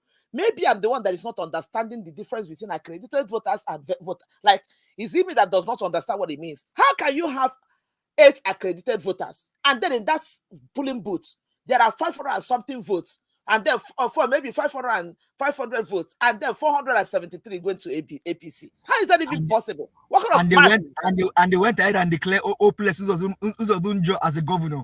What kind of math is that? And most of the papers, when you see most of them, you will see that other parties will sign, but the column for APC, nobody signed them. So which means these are just people, something they just left open. Maybe they deceived the other people, they signed their numbers, they will go, like, it's just, this is not an election, for crying out loud. This is not an election. Like, Nigeria is in a very sorry state. It's in a very, very sorry state. And like we said, people's mind it's so unfortunate that people's mind has been so distorted, been so messed up. I saw this morning when Arise was talking about this thing. so Rufai was giving his submission, and somebody wrote, I said, why is Rufai so bitter? Is it because Labour Party did not win election? I said, that is so stupid of you to say, because any human being in Nigeria today who is not bitter about Nigeria, that person hates Nigeria. What do you mean? Rufai is bitter because he has a conscience. I am bitter because I have a conscience. Mr. Elvis, you feel the way you feel because you have a conscience. Mr. Dr. Haruna is feeling the way he's, and everybody else is feeling the way they are feeling because they have a conscience. The country is not working, nothing. The country is doomed and sucked up. And some people think it's funny. Somebody was saying on X was saying, oh, in fact, the way my people should know it, the way Nigeria is going, in fact, even Hope also them stand a better chance of being Nigerian president than P2B. Are you kidding me? Maybe Mr. Elvis, I will send you a lot of articles. A lot of people who don't know who Hope Uzodinma is. I will send you a lot of articles on this man. Even this girl that he's married to. I don't want to talk. I don't know everything person go talk for national this thing. Even that girl is even worse. That girl he's married to is worse than Hope. That little girl where Hope married. That girl worse than past Hope. I know that girl has story. I know how that girl married that man. I don't know this story. Look at the kind of people that somebody will be clapping for, that he stands a better chance of being president of Nigeria than P2B. That tells you that a lot of people's mindset is that this criminality needs to continue. Where are we going? We can't move. We can't make a headway with this kind of country. There is no way. So 2027 for me is if it doesn't happen now, nothing is happening. The country is gone. That is just the point. The country is gone. Do you guys see what Aisha is going on? So is going. Her name is going on mainstream media now. Yes, I saw what she was. Is in the private chat for you guys, Mr. Elvis. Whether we like it or yes, what we are trying to avoid, it will happen. By itself, it will happen. In my language, they say, I want to majera. Now them go eat themselves. Whether yes, you like it. What Aisha is trying to do. Let's take this. Let's take this one. For me, the situation is frustrating. We can't continue like this. To be honest, we cannot continue like this. Let me quickly put Aisha on screen and read this quickly for everybody. As you all can see right there, that is Aisha and what she's planning. Let me put this. Okay. Yes, politicians frustrating Nigerians. Another protest worse than NSAS looms. Aisha Yusuf. Yusuf said, okay, popular social-political activist Aisha Yusuf has said corrupt politicians in Nigeria are frustrating the masses, which can lead to another nationwide protest. Yusuf said the anger burning in the heart of Nigerians may sponsor another protest hotter than the one experienced in 2020, tagged as NSAS. I don't really want to continue with that. There's so many distractions here, but let's just leave it right there. For me, it's part of the things that we're talking. I saw of recent now. People are beginning to burn their certificate. Yes, I saw that one 3 days ago. Including NYC. I saw that one 3 days ago. My brother, now what will they avoid? It goes start from the inside. I only want you to start quick. In fact, if you can start tomorrow, I will appreciate it. Because people are suffering. There's a video of an old woman I sent to. She they speak for my language. My reply to her was that when they tell you don't vote by tribes or by religion, you will not listen. Ojuitin Johnson. Emadibo Funtunumbu, you cannot do it. You say no. You are suffering now and you are begging. Don't go because of tribe. And you said it not tribe. Now you go eat tribe. You go drink tribe. You go even use tribe. Do your toothpicks.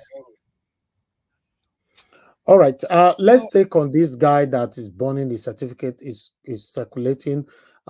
Somebody posted it on our WhatsApp group 3 days ago. I think that was on Friday, right? Yes.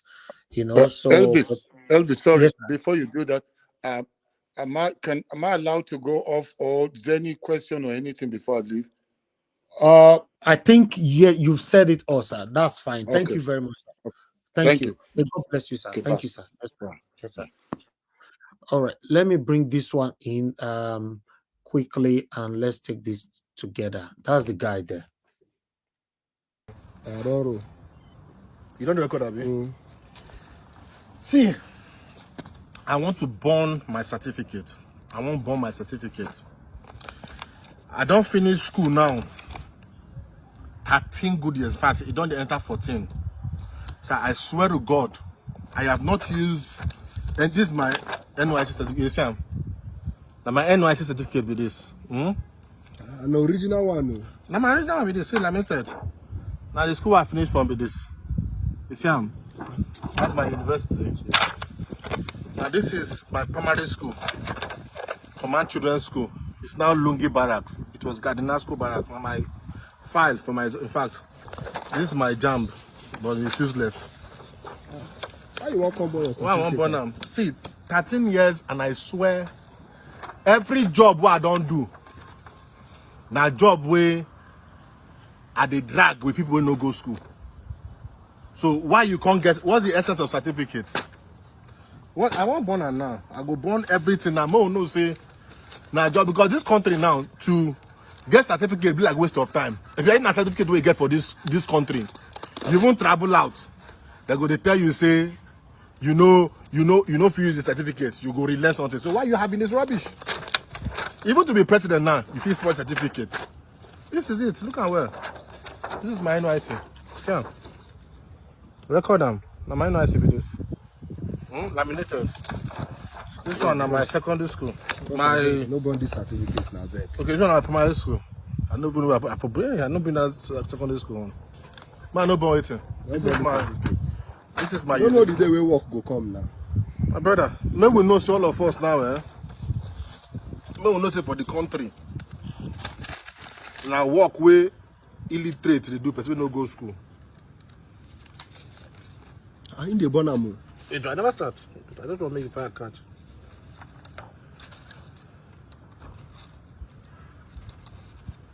Be this in the Bonamo. All right, I have to remove it. I'm not sure if YouTube allows fire, so I have to take it out. But in case you want to watch the full video, it's everywhere, but we also have it on our platform, on Nigeria Watch platform. That was a very sad one. And a lot of people, because we see this one, they go viral, right? What about many people, what they are currently facing right now in Nigeria that you don't know? Please, Nigeria matter is stressful. It's really stressful. I want us to round this broadcast up today by exactly 3 hours. So let me give proper opportunity now for Madam Nena to talk to us. Madam Nena, thank you very much for your time with us. Please talk to us with everything we've presented and the situation of of Nigeria, the pathetic situation. Thank you. Yeah, Mr. Elvis, I mean, if there is any word stronger than pathetic, that is where Nigeria is at this point. Anybody who thinks otherwise, any person who talks otherwise, that person is simply deceiving himself. Nigeria is, honestly, since yesterday, I was at work yesterday, trying to follow up with what is, I was at work yesterday, I was shedding tears. Like, when I mean shedding tears, I was crying. At some point, one of my colleagues saw me, was like, what's going on? I said, no, I just got the news that just messed me up. No, everybody was like saying sorry. I didn't want people, people to say sorry. Even when I went into one of my patient's office, the room, the patient was like, are you okay? I'm like, okay, I'm fine. I'm good. I mean, something just bugged my eyes and stuff. I was crying. And people will ask, I've heard people ask this question, say, God, what did I do wrong to be a Nigerian? What did I do wrong? How did we become these people? But I don't want to get to that point to ask God, what did I do wrong to become a Nigerian? But the country honestly, they say that Haiti is the poorest country in the Western Hemisphere, right? That's the way he's described. But Nigeria is not just a country in the west or the north of it. Nigeria is as far as I'm concerned, Nigeria is the worst country that is existing on the planet Earth today. If you have any other country that is better than Nigeria, please tell me. Don't get deceived by the tall buildings you see or maybe the movies you see. Nigeria is a horrible country. And it has so much affected even the mentality of Nigerians, the way Nigerians behave. Let me just tell us a little bit of something. I want to renew my mom's passport because we want to visit. I want her to just visit Nigeria this period, maybe this Christmas or January. So in the process of applying to go get a new passport, they say I need this NIN, which I don't have. Don't blame me why I don't have, because I don't live in Nigeria. I don't have the NIN. So they gave us a couple of places that we wanted to go for it. I searched and I found somewhere I was supposed to drive down to go do it. I paid for it and everything. Getting ready to go, call those people to confirm. They told me that the NIN is not whatever the line, they say the system is down, whatever the nonsense they were talking about. Apparently, the thing is not working at this point. That was like almost like that was the beginning of this month, like 2-3 weeks ago. I asked the guy, okay, I've already paid, so how do I get my money back? Oh, the guy said, oh, you're going to get your money back within 24 hours. My brothers and sisters, this morning, I didn't got the money. This morning, I called the person. I said, please, that money I've not returned. It's not returned into my account. So am I going to get the money back? This person started yelling at me on the phone. In Nigeria, he was yelling, oh, madam, I beg, take it easy. When I want to do with your money, now why they? My question is, why are you yelling? You're holding my money. The services you want to, and give my money back now. I wanted to take the risk of driving from New Jersey to New York to go do this thing because that was where I found they were doing it. This guy was yelling, and as I was talking, the only thing that came out of my mouth is say, typical Naija. She said, I beg, foolish Omoibo. This man dropped phone on me. And that is the end of the conversation. As I'm talking to you now, I've been trying to call this person. So apparently, like I asked myself, I said, why are we like this? Like this is what I'm telling you, experience I got this morning. I don't know how this person was able to, maybe through my name, the person dictated that I am an Igbo person. What Igbo Yoruba also had to do with the fact that I paid for NIN and you did not offer me the services and you're yelling at it. I don't know where that is coming from. I don't know what that has to do with anything. I don't know. That is how terrible our system. First of all, the fact that the ININ or whatever system is up or down. I don't even understand what that means in the first place. Like the whole our system, our country, and I know if I had continued that talk, probably the person would have tried to bring Tinubu and Obi into the I don't understand what is wrong with the country called Nigeria. I don't understand.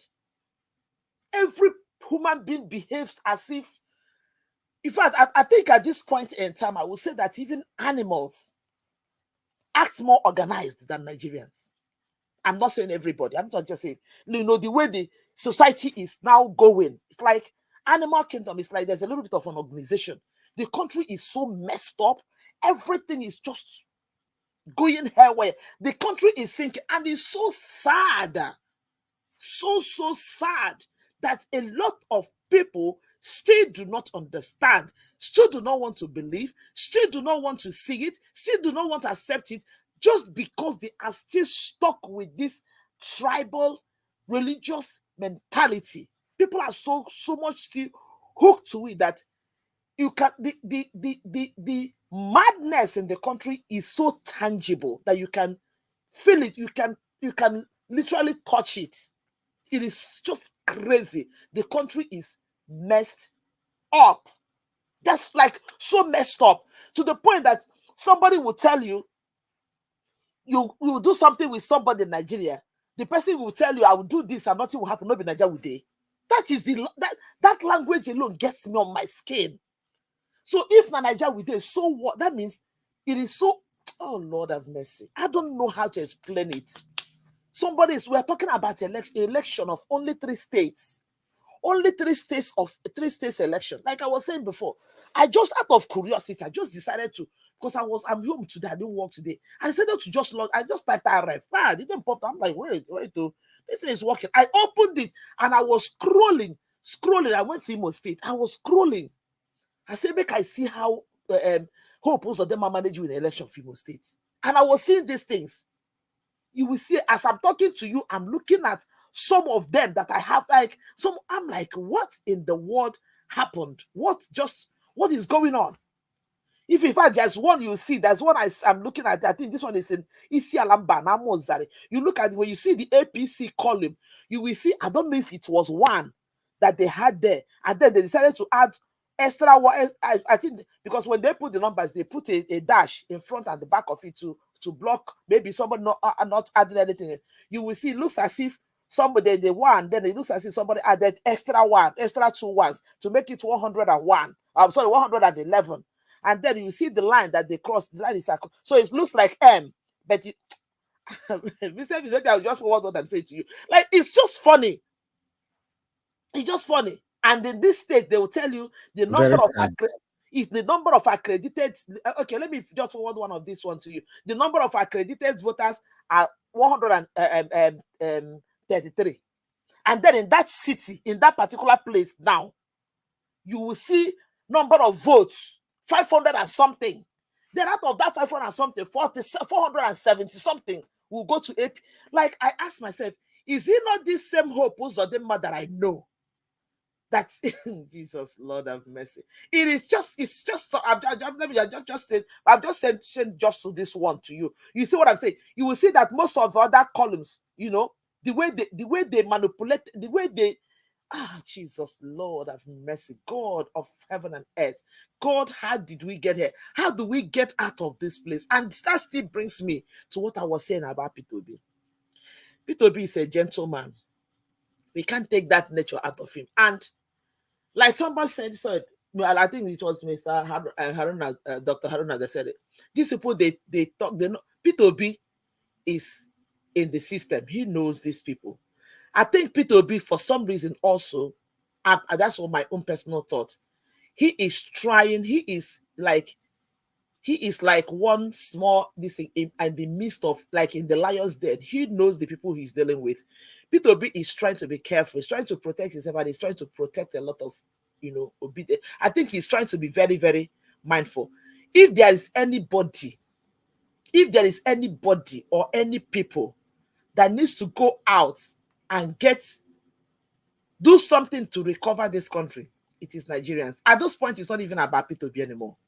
It's not about Atiku.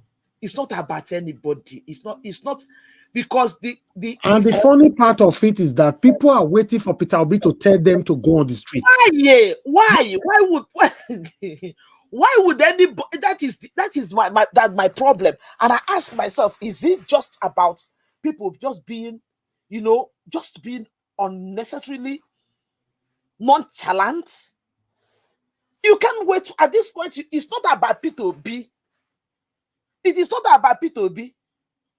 As sad as it may sound, at the end of the day, it might not be P2B that will take Nigeria to where Nigeria needs to be. I'm just saying, I want him at least to set the pace so that any other person that's coming will follow suit. But the point is this: Nigerians need to make that move to tell these people that we cannot afford to be going on like this. It is not just possible. Like, it's not something that needs to happen.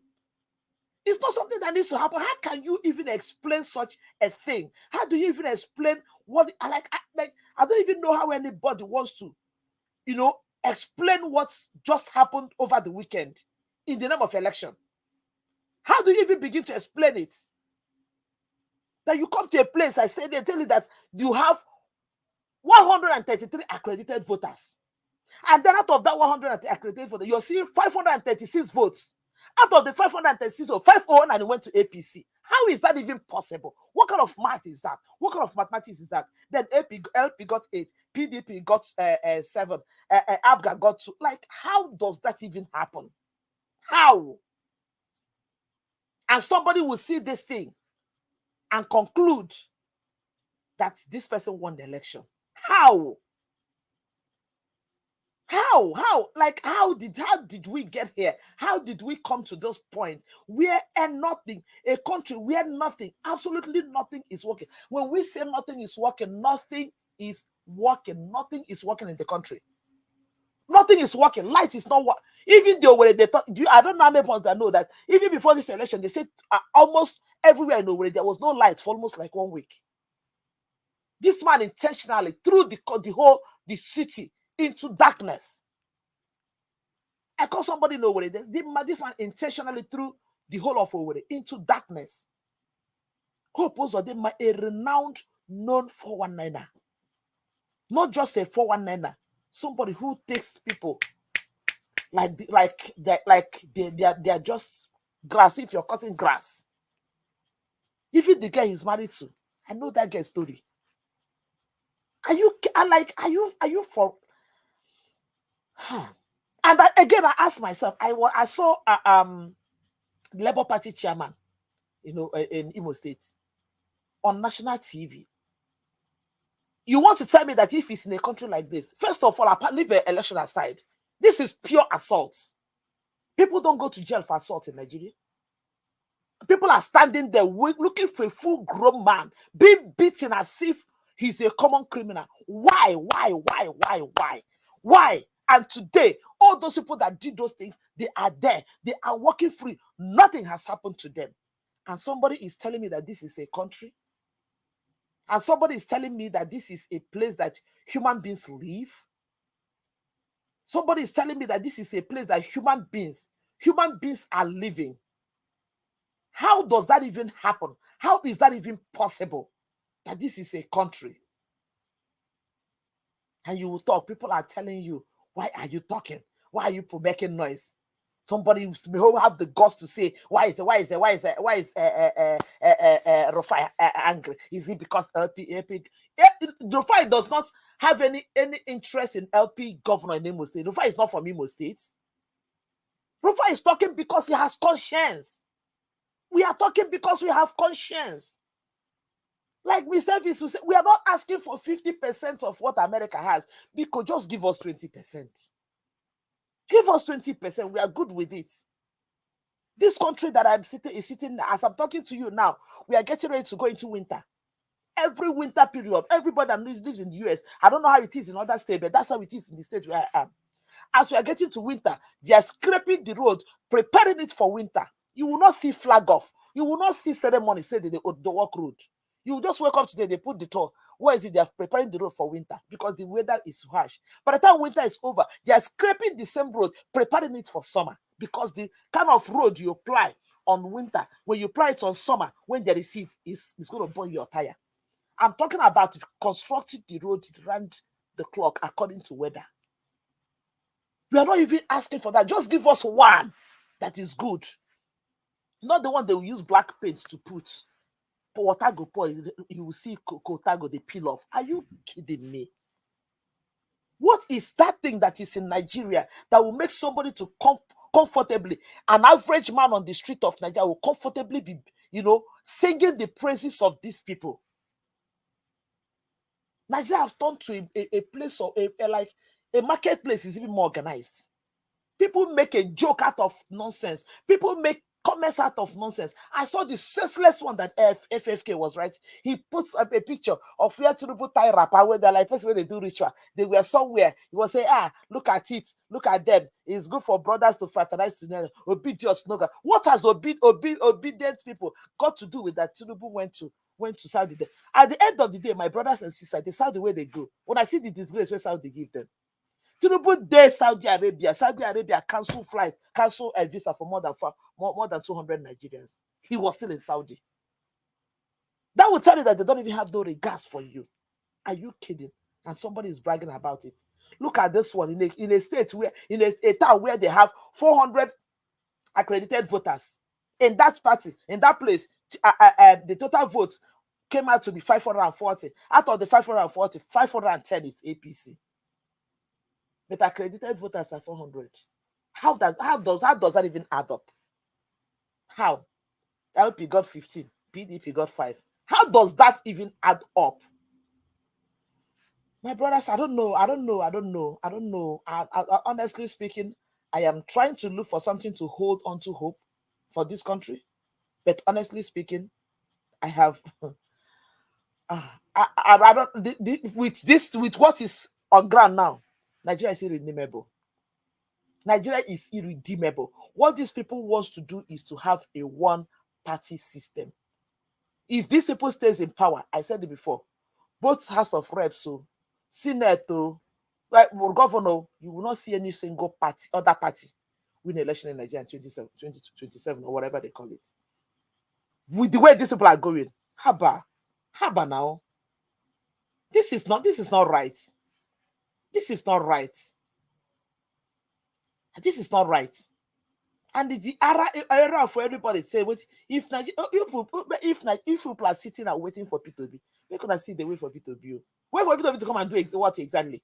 To come and stand in the front and say, boys, so yeah, we're gonna follow them, they waka for they do. Come on now. Come on. This is not about P2B. This is about rescuing yourself and saving yourself from the calamity because this country is drowning. And when it's gonna drown, everybody go fall into. P2B is comfortable. He's feeling bad that he's not able to help the people he wants to help. He's not able to rescue the country. He's feeling bad. But at the end of the day, the pain of poverty, when I go so far down, P2B is not a poor man. That man is not a poor man. And he will never be a poor man. If P2B is sick today, if he wants to go abroad for treatment, he will go, even though I know it's not something that he does. There's no kind of car that P2B wants to drive today. Even if he wants to have private jet today, he can have it. It's not about P2B. I want to believe that where P2B stays, the light no they come up for there. Even if there's no NEPA, you could get better generator, we could give him lights. P2B, where he lives, I believe water going to flow inside the house. Come on, Nigerians. Come on. Let's wake up. The only people that will rescue this country are Nigerians. And I said it before. If you think that there's no power in unity and in numbers, make a move first.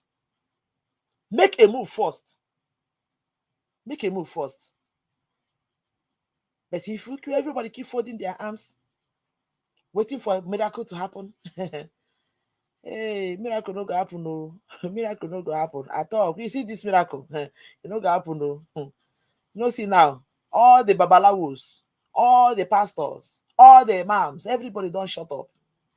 Nobody will come. If you wait for them, if you like go to church, let them be deceiving you, giving you a hope when no day there. Most of them are spiritual fathers to all these criminals. See, most of these are big pastors. They are all spiritual fathers to all these criminals. So when you come to church, they deceive you, tell you, so a seed of 450,000 tomorrow, a miracle alert going to you're going because they are all spiritual fathers to all these criminals. Make them wake up, oh. Nigerians wake up. So we can't continue like this. Nigeria cannot afford to go on like this. We need to wake up. That is what I have to say for that, Mr. Elvis. As for me, my strength is failing me. Thank you. Not just you. Not to me. My strength is failing me. Oh. I'm telling you, my strength is. In fact, when I was on Saturday, I think Saturday night, there was a while when I snuck into my job in the house. This thing I was watching net media, and I was seeing the results that were like coming up, in real time. I'm like, wait, it looks like this Imo State election is gonna work. At that point, I was seeing a channel, I was seeing the results. After Achon, maybe they will show like 3, 4, 5. Achon go win, maybe one pop up. I'm like, wait, this thing is working. Maybe this uploading is working. Until this by Sunday, I wake up, I'm like, wait, how did that even happen? Look at this one. Look at this particular this thing. Miss Evie, let me send this one for you to showcase what I'm. This one, 29 accredited voters. At the end of the day, 500 something votes went to. I saw it already. How did that happen? How? What kind of mathematics is this? Hey, Jehovah Shammah. I said maybe I no understand waiting the accredited voters again. Maybe I no understand that. How can that even be? 9 accredited voters. Then in that particular polling unit, they're going to get 400 something votes. Where did that one come from? I just saw it now. I saw this before already. It's crazy. I'll forward it into our group. Thank you very much, Madam Nena, for your submission. It's very sad to hear from you that you are already losing strength on this, this whole thing. Because yes, it's not just you, it's everybody. Especially when you were talking. Peter Obi said it today on the video we played earlier on the Zoom yesterday, that we should keep talking. So some people think that talking is not effective. It's very, very effective. But when some is talking and some is just looking and they are not even putting that in effort. You know, I don't know. Whenever we talk about the people in Nigeria that are not saying anything at this particular moment, people blame us. We shouldn't blame the people in Nigeria. We shouldn't blame. So now we were there abroad. Now I want blame. If we not blame the people in Nigeria that the whole situation is affecting directly. So does it mean that is we? Mr. Ivis, I think what some people misunderstand when we say when we blame Nigerians, I'm not blaming Nigeria because when we talk about this election, people went out to vote, right? People went out to vote. Maybe what people are saying that Nigerians are not doing enough. They go out to vote. I mean, we applaud them for going out to vote. Of course, at the end of the day, your vote was messed up, was stolen. It is still in your power to go and fight the person who stole your vote and recover it. That is the angle where we are keeping. As you cannot just come to my house now, open my hand, collect my thing. I will just leave you. Waka they go. You go to use up the parade in front of my house every day. I will just see someone. Hey, you see where this person hold on my own no child. I will make efforts now to collect my stuff from you. Exactly. I go make efforts now. Things don't happen like that. Things don't happen like that. Haba. Things don't happen like that. That is the point. I applaud Nigerians for this election. They tried. They came out to vote. Even during this Imo State election, I asked question in my Olo area. The turnout was good. I mean, the turnout, even though there was voters apathy, but then the turnout was at least reasonable. But at the end of the day, they stole this, and you saw it be stolen. Why don't you go after the person who stole what belongs to you? Go after them. That is where I for one blame Nigerians. They stole your mandate. Go out and fight for it. Exactly. Thank you very much. Let me hear from Mr. Moses. Mr. Moses, thank you very much, sir. Good evening to you. Please talk to us. Good evening, sir. Thank you very much. Please loud your voice so I beg make we hear you. Okay. You know the problem we have in this country. I want first of all take it. The number one, as the person that just dropped now said, our problem is our religion leaders. If we don't undo that, we don't see where we are going. The last time you said all the religious leaders, they have decided they have leaders. I don't know what to say that. But you know one thing, they are the spiritual father and mother for these criminals. But one thing I want to tell people, you too, you need to walk now. That walk is your prayer. And what is that prayer? You should not pray that God should remove all the prayer they are praying for these people to remain on that seat. God should remove it. God should throw it away. We have been discussing this since morning. All our effort, all your effort that we have been making, do you not know that there are some pastors are still saying they should be praying for these people? So we need to rise up in prayer, to fight this thing in prayer. And that prayer is against the prayer of these men of God that are supporting them. I believe everybody have right to ask what is right in the presence of God. So if we can do that, I believe it's going to work for us in this country. We need to remove the prayer they are praying for them. That prayer, let us remove it. Let us pray that God should cast it away from his presence. And we now see that all our efforts, it will come to pass in a mighty success. So that is my submission. As you were just talking now, it just struck my mind. Thank you. Thank you, Mr. Moses. May God bless you. Thank you. I really appreciate you. Thank you. My people, we have come to the end of this broadcast. Like I said, I don't want us to cross 3 hours today. Coming out today was a struggle for me, a very, very big struggle, but I'm happy that I'm here. We fulfilled it. You know, like Madam Nena said earlier on, it's not easy to talk about Nigeria issues. God, it's really, really, really, really stressful. It's really, really, really stressful, man. Talking about Nigeria situation and all that. God. I just hope, I don't know. I don't even know. I just hope, but I don't have the hope for anything at this moment. I'm confused. To be honest, I don't have any single hope for anything. I don't know. What do I hope for now? I hope for a better Nigeria someday, but when, I don't know. Dr. Aruna came into the panel today to speak fire. Everything with Dr. Aruna talk, please, if you are playing back this video later on once we ended it, please go and review it. Think about it deeply. Don't just jump into it and start making selfish decisions. Think of it, come up with what your own thought and put it on the comment section as well. Because some people defend these satanic people for a reason I don't know. I kept asking myself, you defend these people because you love them and forgotten the situation we are facing in Nigeria. I kept asking myself, how can anybody be defending any Nigerian government, any Nigerian leaders? How? I promise you guys, I would have been the first person to start checkmating Mr. Peter Obi. The first. That's how I live my life. That's why I don't collect money from these people, because once you collect money from them, you can't criticize them. That's the truth. You cannot criticize them. That's when you see people now start applying nepotism, favoritism. Say, this man, he helped me. This man helped me that year. No. I don't want to talk about this matter. We get popular saying in my state. He say anywhere where person I don't know how to interpret it properly. He say anywhere where person talk, say this matter not go let person talk put. He say not their truth today. Once person don't talk and say, Kai, this matter, let person talk put at all. Say not their truth today. The person don't know the truth, but you don't want to talk put because you don't want to offend anybody. But we cannot continue like this, my people. That is why we are here.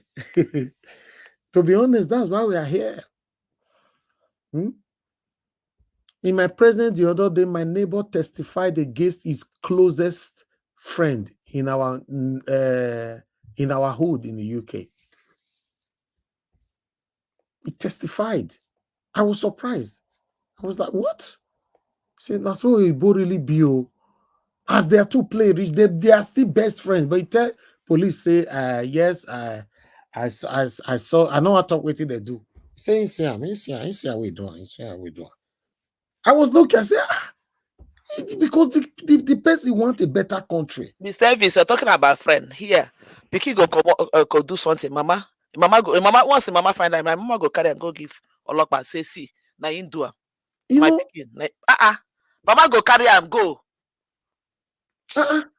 That's how it should be. Our own people will say, you want to disgrace the family. You want to bring problem in the family. Look at that woman that the doctor, that the husband did whatever she did. And everybody's not like, why would you bring family matter? Why will you bring? Oh, come on now. How can we build a society like that with that kind of mentality? Nepotism have destroyed Nigeria. Nepotism. Now that man help me while I take come abroad though. No. Anything we concern that family, I know they talk put to my brother. That man help me that year. The other one go say, when my wife get belay, and that woman I give us money will take pay our hospital bill. No. Even though that person can't take another person's life for your present, you not go talk put again. Just because he give you 20,000 naira, we take pay your hospital bill. Or now that man I help me why to get my job. No. The man go for your present, beat the wife, beat him till the wife die. Because you see and you say no, I don't say anything like that. Just because the man help you in the past. Nepotism, favoritism have destroyed Nigeria. Let me pick this call. Mr. Tony Africa, thank you very much for calling. Good evening to you. Talk to us. 2 minutes. Yeah. Thank you very much. Good evening, sir. Thank you, sir. Good evening, sir. Talk to us 2 minutes. I want to say good evening to, I want to say hello to Aruna Guru. I thank him very much for what he talked tonight. Yes. A great man, a honest man. And then I also follow on to praise you for the good job you did. You know, for your try to rescue this, this something that you cannot rescue, but you did your best, and then your name will remain in the sand of times of Nigeria. You know. But Guru, you see how it don't give you the permutation for the next 50 years. How is it going to play out? Those power that be there. I don't want to say the part of this, of the country. So they said that they already planned like that. So that's why we're not saying that Madam Rita should come and give us an alternative way out. How? Because the other day there was a big fight. When we said the other way is for us to separate the country peacefully without a fight, then we will now work together as neighboring African countries. That's all. No other way. But Madam Rita, I was expecting her to come on the show tonight. You know, because it is obvious that this country will not work like this. Look at that's why all the effort that you put in there. All You try right. to control most of. Yes, that is it. So I want Madam Rita to start to come and tell us now. Not be the one you do that, and when you say now PTS, you say that somebody. So put, how do you want? no, Is not Madam Rita part of the government? Yes, she's part of it because she's a northerner. Madam Rita is a northern. Yeah, but she married to a to a man. Tony Africa, you won't break table, cause trouble, right? How can you say Edo woman like you be northerner? What do you have against northerner? I would rather accept Madam that's why we will fight every day. Victoria, refinance. We can see it there, through their speak, through their concern. Okay, that means Madam Rita and not. Dressing. No, we are man. Adamu Aliu, Mama na Kudirat. We can't use less names the others one. No, Tony, take that back, please. You don't do that here. Take it back, please. You said okay, sorry. Okay, then I tell that one about that. Don't do that, Tony. I've warned you several times. You break the rules and you say sorry. You break the rules, you say sorry. When you continue to do something repeatedly, why must you call any northern names as a useless? No, I said the dressing. No, you said useless names. Why? I've warned you never to do that here. Please do it in your living room. Sorry. Let's take it. It is they are on African names. All right, thank you. Good night. This man sometimes pull my leg. They give people long time. To me, before I take decision on people, I will give you long rope. Even though I know, say you still cry satanically, the day I will take decision on you. You will forget all the goods. You forget all the privileges that I gave to you. That is human being. But I don't really care. That's how I live my life. But I give people long time. What many people will be seeing, even reminding me of it, say, no, this is not right. For me, I'll pay deaf ear to it because I believe you can change. Until one day, you cannot continue to, if you hate the northerners, talk to your wife at home. Express your hatred with your wife, your children, members of your family are in your house, not on my platform.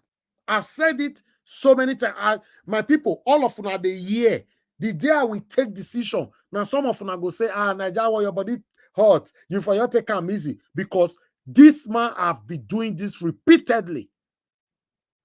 Insulting the northerners on my platform. I don't know how somebody can talk without insulting anybody. You can criticize the northerners. Whatever you are blaming the northerners for today, those people have the same problem. Igbo people have the same problem. Yoruba people have the same problem. So why are you carrying every problem in one direction? Mr. Tony, this is, I swear tonight is your last chance. I swear. I've said it before. If there's only one person that is standing with me, I'm good. I'm not here to beg people to stand with me while I'm doing the wrong thing. It's not what I want. If now only one person you're there with me, we share the same ideology, you stand for what is right, I'm good. But I'm saying this today. Today is your last time attacking people directly on my platform. It's totally prohibited. I've never allowed anybody to attack you on this platform. I don't know where you got your audacity from that you can attack any ethnic group in Nigeria through my platform.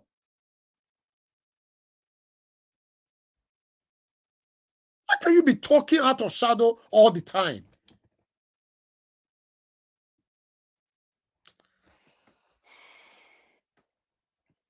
Thank you, Mr. Gospel. Thanks for calling in. Good evening to you. Please talk to us. Good evening to every Nigeria watch family. I want to, first of all, let me say thank you, Mr. Evans. Like I used to say, you see, you, Mr. Evans, Mr. Peter, and David Idui, and the well meaningful Nigerians that are fighting for the cause. We are all heroes of this year. Whether the satanic people like any way, dubious way to get into office, we still remain hero. And I pray that by the grace of God, it might not be now, but I know Nigeria will be greater, whether the devil like it or not. First of all, Mr. Evans, you have tried enough for your father's land, which I really appreciate you for everything that you're doing. And we also appreciate the Nigerians on ground that they come out to vote their candidate, which they want to be in the power, because we can't continue like where we've been before.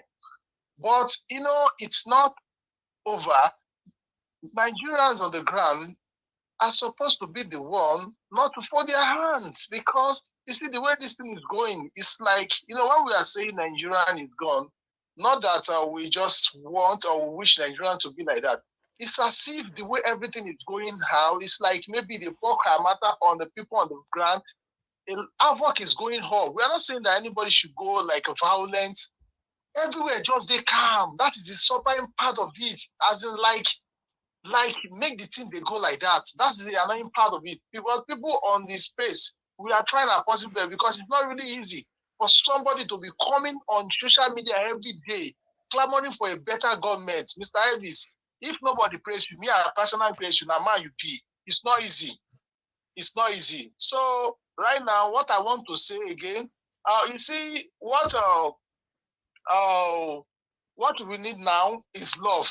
The only way we can take country for these people is for us to come together. Without that, Mr. It's going to be difficult. I'm telling you. Why these people are taking advantage of the situation of GAM, they see that Nigerian, almost everybody are there for their personal selfish interest.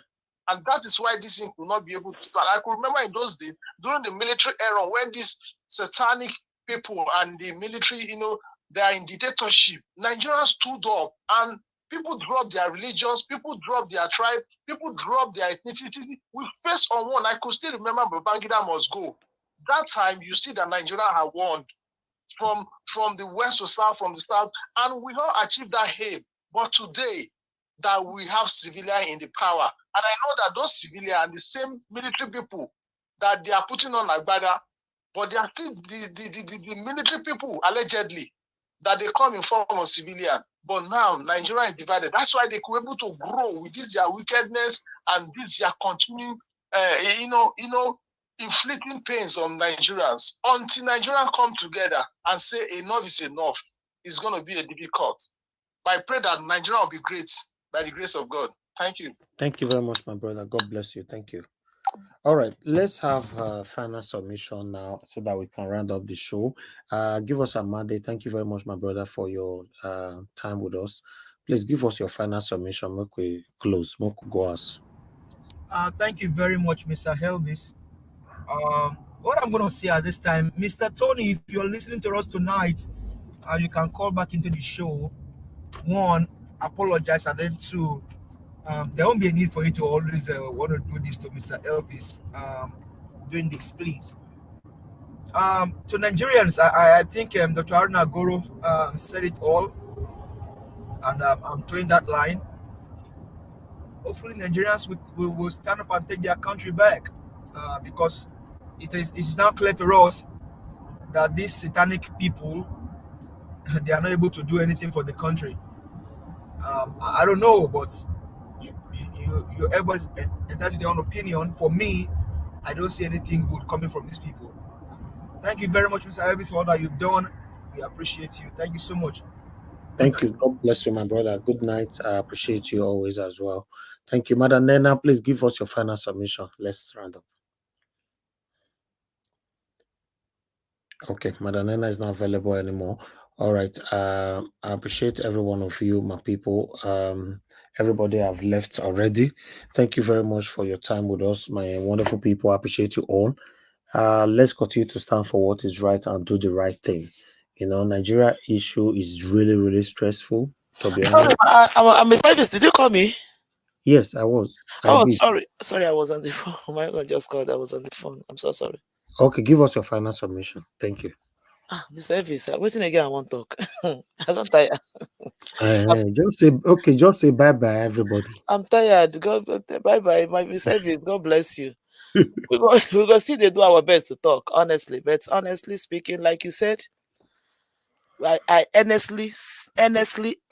honestly expect a change in Nigeria. How it's going to happen, when it's going to happen, I do not know. But honestly, the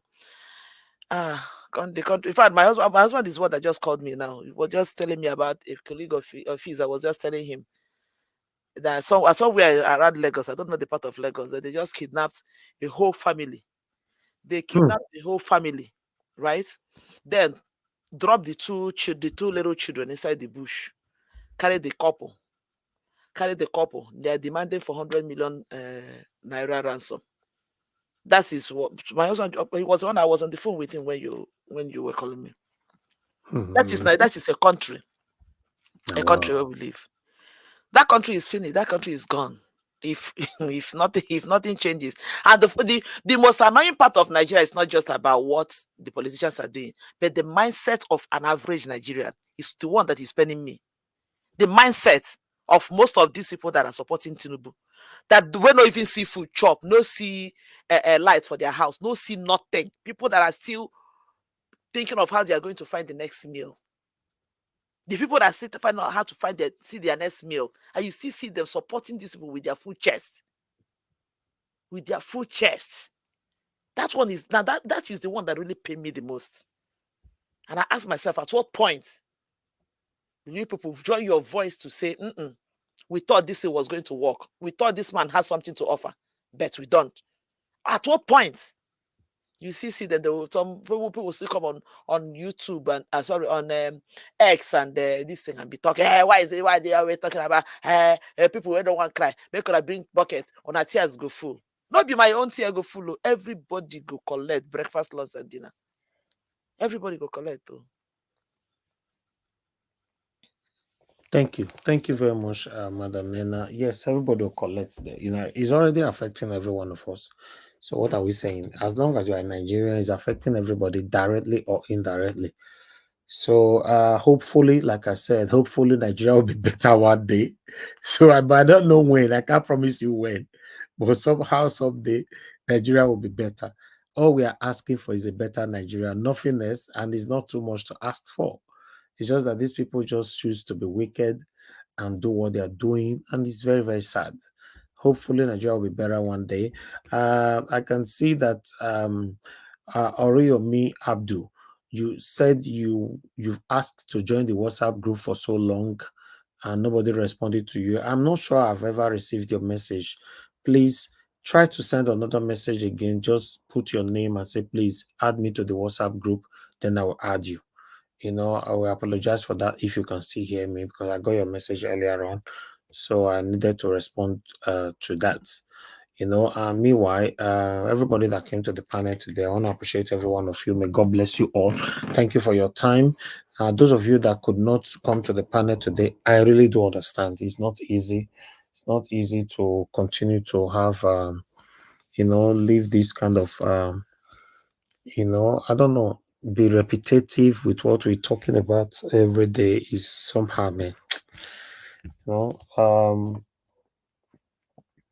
Mr. Tony, you are calling back again. What do you want to say now?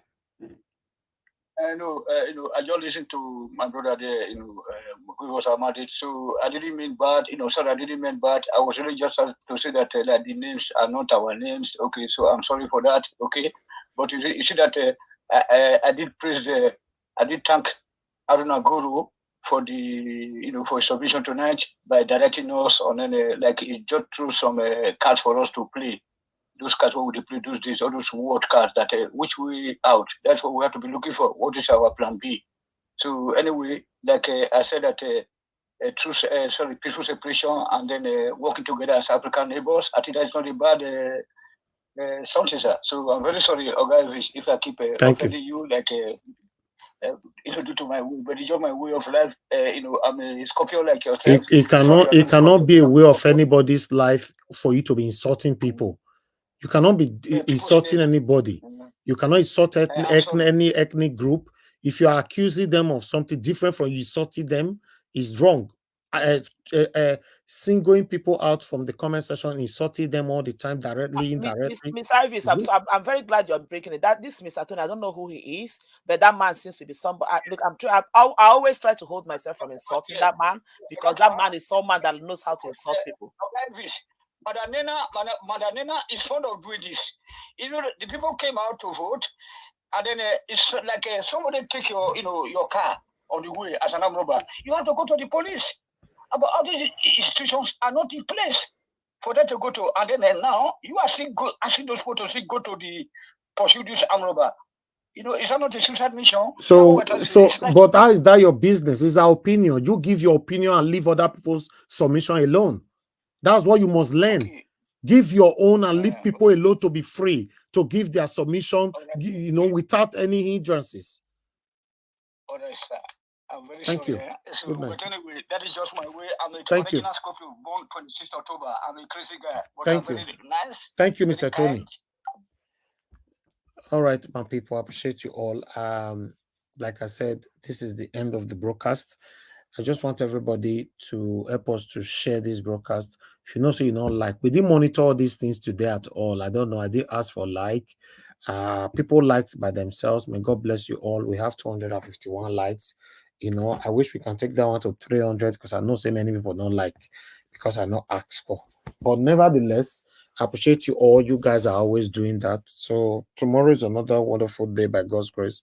We'll do everything together again. Guys, I appreciate every one of you, everybody that called into the show. Thank you very much. Those of you that joined the panel, thank you very much. I appreciate you all. And the people on the comment section, I would like to start with great mother, mommy of all, mommy Diaspora. Thank you very much, mommy. I appreciate you. Thank you very much for everything. And thank you for starting with me and always ending with me. Thank you. Thank you very much, every one of you that have dedicated to with us here, for a better Nigeria. Thank you so much. I appreciate you all. It's not a one-man job, it's a collective effort. Like I've always said, the only difference between me and Una, say me get the platform, but many of Una get with Una still get past me where me not get. So that's life. Benin get the way that they talk for my language. What you get, me not get, and what me get, you not get. That's life. So every human being needs each others to grow. You can nobody on earth that can say today that I succeeded in what I have today single-handedly. Did this word. Go do your own research. You go know. Every human being needs the support of a fellow human beings to grow. So we all are putting in effort to have a great Nigeria. It would have been nice, to be honest. It would have been nice. Say that new Nigeria come for our time so that we can also celebrate together. I remember when we were planning at that time, if Peter Obi just win and all that, some people say they go buy wine, some people say they'll do this. I remember I said I'll remove my glasses, I'll remove my heart and all that, I will dance and all that. So you see, I pray it still happen in our time. But the way things are going right now, with the kind of soft hand and soft mind that we are applying to this whole thing, we are certainly not going to have it. That is the message Dr. Aruna passed today. Yes. With a soft way, no need, everything will be fine. Or some of us are saying, no, by God's grace, Nigeria will be better one day. Yes, all of us are going to continue like this. That is it. So I appreciate every one of you. May God bless you all. Thank you, thank you, thank you. Oh, yay. Finally, I got a super chat today. Somebody super chatted me today. Abu Azi. Wow. For the whole day, I got a super chat. This is a big smile. In fact, this is wonderful for me to end the broadcast with. You know, somebody put me for heart to say, no, you can't go like that. I noticed say nobody buy you water today. Make I buy you water. Now God bless you. Your pocket will never run dry. I appreciate this a lot. It means a lot to me. You know, it boosts my confidence to do more. That's what it means. I just want to say thank you for supporting this channel and every other one of you, everybody out there that is genuinely supporting us, that is part of our membership program, that is super chatting us, joining the panel, calling to the show, joining the comment section. I want to say thank you. Even those of you watching us, both the one that like us or doesn't like us, I want to say thank you to every one of you. We are not here to fight anybody. We are not here to hate anybody. If Nigeria was better, you're not going to see me shouting every day. Nobody loves shouting. That's one thing you must understand. Nobody likes shouting. You think I just wait May 6 year reach me, I go shout. 6, I'll just wait May 6 reach me, I go shout. No. Just give us a better country. Because me, I know they shout for UK. Now only Nigeria matter, they make me shout. I know they shout for UK. Nothing where I need to shout for UK. Everything we are dealing with in the UK, everything is structured. Anything you even need to argue with, now still low mind until they talk them. We don't shout. We don't need. If you talk to the government, they understand your plight. They book appointment with you. They sort things out. Everything is working. The system is working. Now only Nigeria matter. Person you they shout. Normally, don't you know that shouting is not healthy? It's not healthy to your life, to your health. Or how do I put it on? It's not nice. So we come here to shout every day. You think say we just want shouting are fun? How can shouting be fun? It's not fun. Just give us a better Nigeria. We are not fighting you, whoever that is in power. We just want a better Nigeria. Is it too much to ask for? You they visit my country for here, UK. All of una, we don't rule Nigeria, but the one we still they rule right now. All of una. When they visit our country, when they come take medical care here and everything. Now see the way the country take the work. Why can't you just give us 10% of that? 10. We are not even asking for the 100%, 10%. So I don't know. Like I said, hopefully we'll have a better Nigeria someday. But I'm not sure when. Let's continue to keep our fingers crossed that one day we will get them. But I don't know how. As for me, I'll continue to do my part. God bless me to have this platform. When I was building all this platform 10 years ago, I didn't know that a time will come like this that will be useful to nation building. I didn't know. I was not even doing it because of that anyway.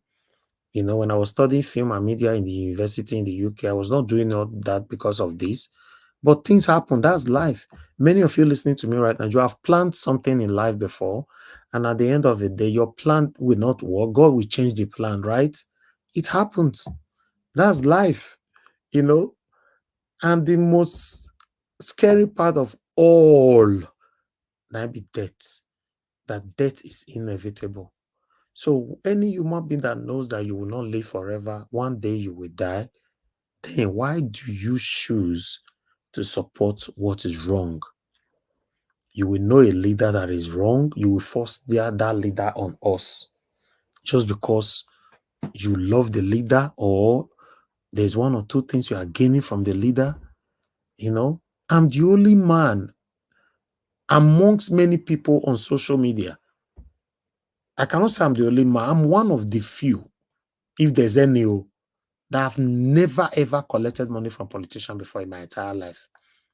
But I've been offered a couple of times. It's not why I'm here. Nobody can buy me. It's not, when I say this all this time, maybe some of you might think that, oh, this man, be like say get money well, or he reach past you. No. I'm not richer than anybody that's listening to me right now. I have contentment. In case you don't know the in-depth of contentment, go and do research about it. Because sometimes many of us know the meaning of the surface of words or things surrounding us, but the in-depth, go read them. I have contentment. That's why nobody can buy me. Politicians don't feel work with me. You know why? Because they don't already know in advance. Say, no, you go that area. That guy, no. It matter be as he gets. You know what that means? Are you also aware? I don't want to go there. Please just do the right thing. Remember, any money you collect from a politician, you have killed many people in Nigeria. Have that in mind. You might not believe me now, but that's my definition.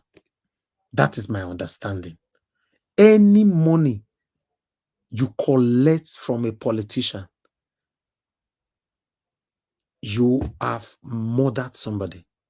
Oh, I got another super chat from Patty Solomon. Hey, God, oh, see, that's in a private jet. I wanted to go as this evening. Kai, Patty Solomon, thank you so much. Thank you. And God will bless you. I really appreciate this. Thank you. Your pocket never run dry, ever, ever, ever, ever. Thank you so much, my people. Thank you. This money will come late like this, so it put a lot of smile on my face. You see, these are the kind of money I can proudly call my own. These are the kind of money I can proudly say, now my own be this. Yes, now my own. People will dash me, they work hard on it, they can't come off for it and say, now Elvis will be this. This is my own. The one where politician want to give you so 5 million, 10 million. You know how many people will go die if you manage to deliver that satanic politician? When I watch Allow Dow Summit, I was not even blaming Obaseki. I was looking at our youth. Kai, I was just seeing hunger in many of them. I was seeing many of them were doing what they were doing because of their selfish interest. Go and review it again yourself. You will understand what I'm saying. We can't continue like this. If governor to give you now money that day, I will give you now 2 million or 1 million. Eh? Wow. I'm not saying I'm the best. I'm not a perfect person. Nobody should see me as a perfect person. You know, I might do something before we end this show today or tomorrow or offend you. But there's this thing that we deliberately do and think that is just normal is what I'm talking about. When politicians meet you, they don't just say, I dash you money.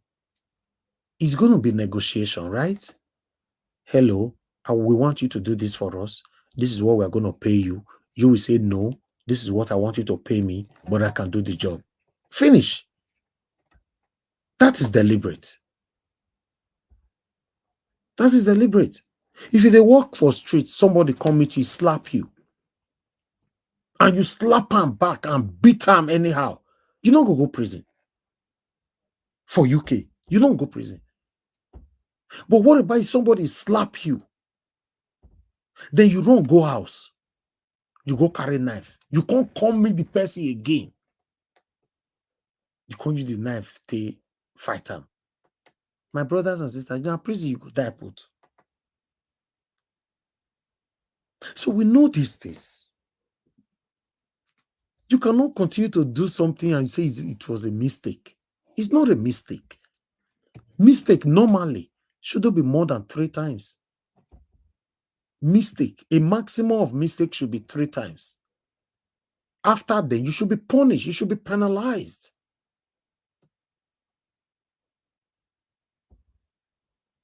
This politician, they can collect money from her. He turn or finish, you collect money from the another one. We have problem. I've said it before. They blame government. Fine. Government did not give us a good structure. We don't have a good system. We don't have anything. But what about we, the citizens? Are we really, really ready for our country to change? Many of us are just fighting for ourselves, for our children, for our wife, husband. That's what many of them are doing, though. In case you're not aware. I know so many politicians that have moved their wife and children out of Nigeria. I know many of them. Now, only the other Nigeria, once in a while, especially when election they hot, the other Nigeria they sort time. After that, they don't take off. As we they talk, so since we Supreme Court don't affirm Tinubu, so many of them don't fly come out. go meet their wife for Canada, America, UK. Many of them don't take off. How can we have it? When another election one year come like this, now all of them they fly, come back again. Ah, no. Now this one go win. This one go win. I don't support people based on that. I supported Obaseki because the way Oshomole treated him.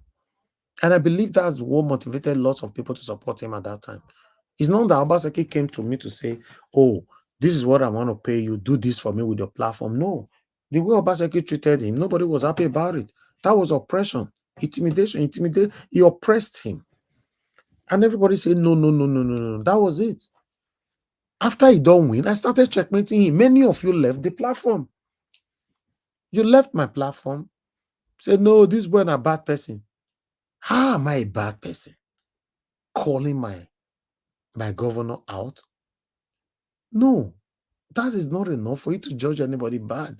If you want to say I'm a bad person, if I bring fake information about Obaseki here or topic, then you say I'm a bad person. We have platforms like that just use their platform to lie against any politicians. Now, then you say I'm a bad person, I will accept. Have you ever, since you have been following me, I bring any title here that is not real? No, it's not possible. Even though we know we are not perfect, it's not possible. Look at that one that I put there. You can see a speech mark there. That is Obaseki talking there. That's his words. Oshomole made it possible for me to become a governor. That's his word. That's why I put a bracket of speech mark. Then you just came in. You said I'm a bad person. I hate Obaseki. Now, it would be that now. I've been not being talking. Eh? Another funny part of it is that some of us, where they do all these things, they be go school. But you can ask yourself, say, which kind of school person go away not understand the kind of work you are doing? Normally, you know, all this apostrophe and all that, how to use all of them, they show us for school that year, Nabi. And they also show us how to do research, because before you graduate from university, you must know what is research, because you do your dissertation. You need to do lots of research for you to be able to complete your dissertation. So you can just do research. Oh, Nigeria was just write something for there. Ah, no, I'm not sure say this one are true. I'm not saying anywhere. I could do research, I see whether it's there any other place. Simple. But you will come here. You hate Obaseki. You hate Tinubu. Very soon now, some of them will say, oh, he hate Peter Obi, was pretending to support Peter Obi. Because that's what they thought. You were pretending to support Obaseki. He hate Peter Obi. I wish say Peter Obi, they really give him the opportunity, say me become the president, because he win. They don't give him. Now then, you foresee how I take the work. That I don't work based on nepotism or favoritism. Say, I love Peter Obi. No, I'll ask him question. Mr. President, not be so you talk on that time when they campaign for you. Oh. I go ask him. Then some of them for say come on for this platform and say, no. This guy, we need to leave him. I beg. The guy, I tell you now, say that guy they pretend. I not tell you. Let me tell you, are you aware that that someone that hates you can go and make friends with your enemies? Just because they hate you, they'll go make friends with your enemies. They'll not gang up to be making life difficult for you. But the funny part of it is that they don't even like themselves. And apart from not liking themselves, they don't even trust themselves. They are only together because of you. Then I go say, oh, you still did that platform? Me, I don't come out. I don't come out. That one say, that time when you come out, I don't know, saying I saw this guy be, you're going to talk about it. That one say, and you still did there. We can't continue like that. We can't continue like that, my people. Just see where we did now. Every other countries are moving forward. Now only Nigeria, they move backward. Every other countries are moving forward. My country is moving backward. See all of the way you all stand for this, apart from my principal, Mr. Peter Obi, all of the way stand for the picture one of the look. So all of that are the governors that have ruled those states. On the right-hand side, from my side, the one where we wear white, now be John or Digge or Yegu. John Odige Oyegu. Why the middle one, the short one, now be Adam Soshomole. The far left, now be Lucky Benedion. Why the one we wear coat? The one we wear coat so now be our current governor, Governor Obaseki. All of them have ruled those states. Tell me what did they do? Tell me what did they do for us? And you, if I question them now, you God, they blame me. Say no, make I no question them. Leave them like that. It's okay. See, all of them. Just tell me when the first one rule for a year, the one will be the oldest for a year, now be Oyegu. Abi, yes, now be the, starting from Oyegu, Konrish Obaseki. If you are listening to me right now and you are from Edo State, check how old you be. You day the time where Oyegu be the governor of Edo State. Check them. And can't check how old you day now because all of them do 88 years. All of them. All of them. So Oyegu 8 years, Lucky Benedo 8 years, that's 16. Oshomole 8 years, Obaseki 8 years, that's 32. 32 years. Now, if you are listening to me right now, remove 32 years come off for your age. When you see, I said, these people, they don't finish you, and you don't know. They come here because they blame Nigeria was not be maybe your governor, not be maybe your leader, not be maybe your government or whatever. Remove 32 years. If you be a dope person, other people from other states can apply it to themselves. So, but I'm focusing. I don't know if you are from Edo State, remove 32 years come off for your age. May you see how these people they destroy your future. Yes, just remove them. 32. Just remove them. Even though, say 70 years old woman, they watch us right now. If you remove 32 years, come off from 70 years old woman age. Not be 38 be that. If I'm not mistaken with my math now. Not be 38 be that. Okay, what about if 50 years old woman or man now they listen to me now? So remove 32 come off for person where they 50. Not be 18 be that. If I'm not mistaken, no. Abi? Neither. In case I don't get all these maths right. Yes. If you remove 32 from 50, now 18. So you were 18 years. Where these people, if you be 50, categories of 50, now they talk to so. Okay, what about if we get 40 years old in the watch us right now? 40 years old man, are you there? Or woman? 40 years old. Remove 32 from your 40 years.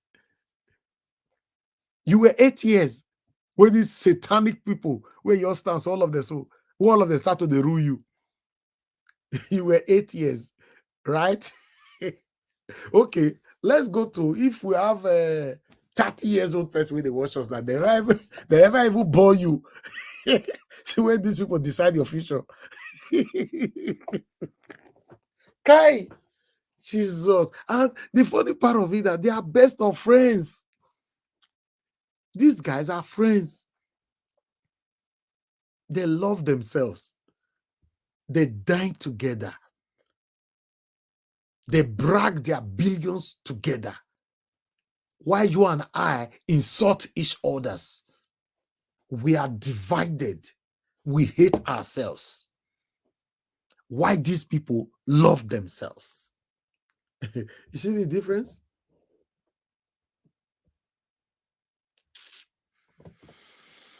You see all those laugh why they laugh? It's a laugh of pain.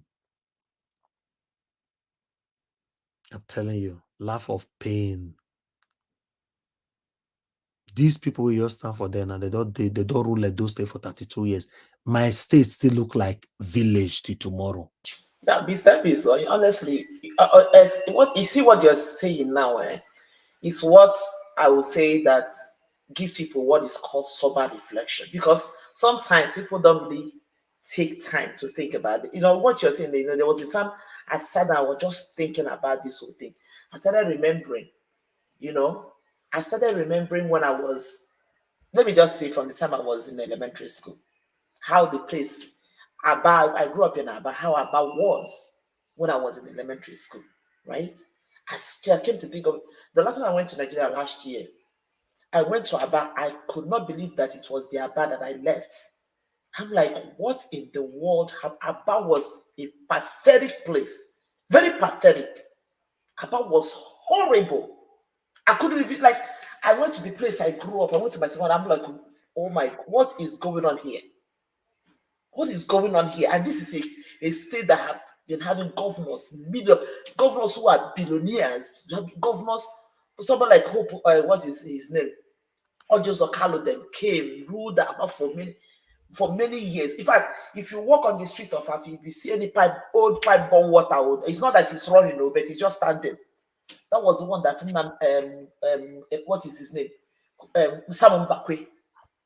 Like, I asked myself, what he's saying is just correct. Like, if only people can just sit down and think, like all this will tell, maybe 4 years will come and go. You exactly. Add 4 years to how old you are now. This is what we have been saying since we were small. Just 4 years now. 4 years will come and go. 4 years will come and go. Nothing will see happen. Instead of progressing, we are retrogressing. Nigeria is retrogress. In fact, I don't even call it retrogress. I say Nigeria is standstill. Nigeria is a standstill. Nigeria is because if we are retrogressing, when I was growing up in Aba, there was a time when I was growing up that we would come home, you turn switch. At least that time, if it started from having lights, then at a point we started having I don't know how many people experience what they call half currents. They say, NEPA give us half currents. Like then we used to have lights in my streets. Then we used to have pipe bomb waters. I remember, on the streets. I used to remember that time when we would be playing and going to school. You will be test, you open tap, drink water, continue your movements. So Nigeria is not, if you say Nigeria is retrogress, that means we are going back to those days. We are not even retrogress, we are standstill. The country is standstill, messed up. It's sad. And somebody will still come and tell you, Jagaban, he's the best person. If I want to cry, more than cry. No wahala. Exactly. No problem. No if you want to make we cry. No problem. They're still saying it on they should bring their tears. Even this hope of them, somebody wrote it. Yeah, people who are crying that hope of them, you people should bring your cup, keep it and be collecting yours. I said, no problem. No problem. So no wahala, Bamagana, no wahala at all. No problem. Thank you. Let's hear from Madam Rita. She wants to say something about this. Madam Rita, please. Good evening to you. Elvis, good evening. Mr. Elvis, good evening. Madam Nena, good evening, man. Diaspora and everybody. I'm just, the way you just calculated the number of years, I must say, you just hit a point for me. It's very depressing. As a matter of fact, I think it's even more than 32 years because Osareme Osumbo, even if he didn't get up to 4 years, I think it would be about, I think he spent 2 years, or was it 1 year? Exactly. It's more than 32 years. And this also applies to every state in Nigeria. It's a man or a woman who is 32 years old now should have graduated from university, married, and had children. So somebody of that age, and all you've ever known, you've never left Nigeria, and all you've ever known is the style of governance that you see. And that is the mental torture or mental distortion that has happened. It's sad, Mr. Elvis. It's sad. You see how you analyze it this evening? Perhaps we should be mentioning it every single day. This analysis about the number of years. Just take a look at it. They'll come and insult me. It is the insult that I like because it's the insult that is motivational for me. It is motivational because the more you're insulting, the more you are telling me that your brain is blocked and I need to unblock the brain. They can come and insult. Where are they? Where are the insults? Bring it on wherever you are. Bring it on. Bring it on. You are just telling us, the whole world. Because if you insult me or Mr. Elvis or anybody in the panel that is trying to educate and inspire you, If you not say we are insulting, you have not told the whole world that you belong to an asylum, a mental institution, because your brain is not functioning the way it ought to function, to reason and think. They should bring it on. Anybody that's insulting, just know that person is not normal mentally. It's not just normal. So there's no need to even explain further. Just continue speaking your truth. Continue educating people. This 32 years plus that you have mentioned, with these 4 individuals, is actually supposed to be 5 because Osumbo is not there. But let's just say these 4. Let us just rate these 4. As a matter of fact, you want to even rate only 3 at all. 3 times 8. Just rate just these 3. And with the life of a human being at 32 years old or at 24 years old, you now ask yourself, in fact, Mr. Elvis, anyone that is 50 years old, deduct your 50-year age to the number of years these 4 individuals have been governor of Edo State. Exactly. That should be something very profound, very deep for every single person. And I thank you, Mr. Elvis, for bringing that up. 32 years is not a joke. 32 years. In fact, I think I would suggest your caption. Anytime you bring these 4 men, these 4 individuals, 32 years of service. Where were you 32 years ago, and where are we now? In fact, there's so many captions to even put out there. 32. We're not even talking presidential states now. Well, let's go down to states. 32 years. It's not a joke. It's not a joke. Think about it, people. Think about it. I don't know why people are not thinking about it. That's the painful part of it. You know, they come here to question me.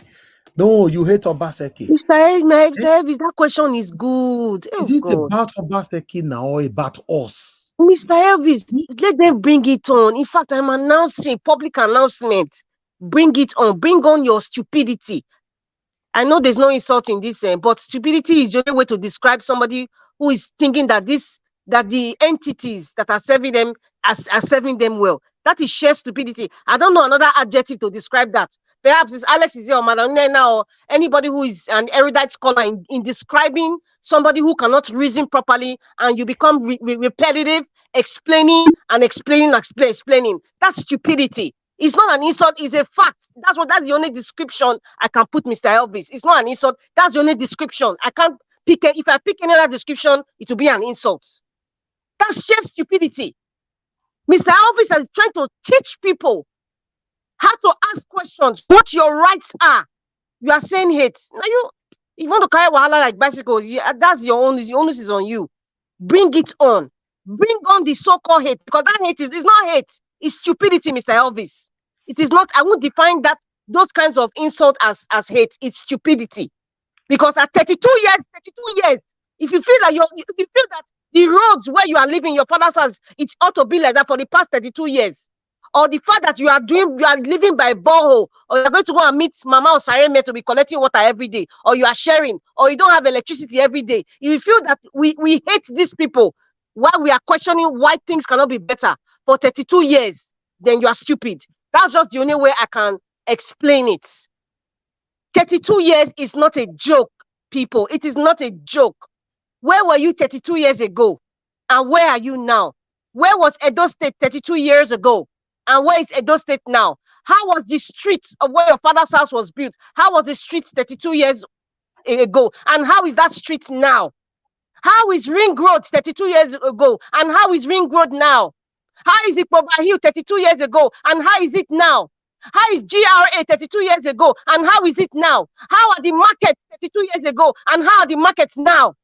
Answer those questions. Answer those questions yourself.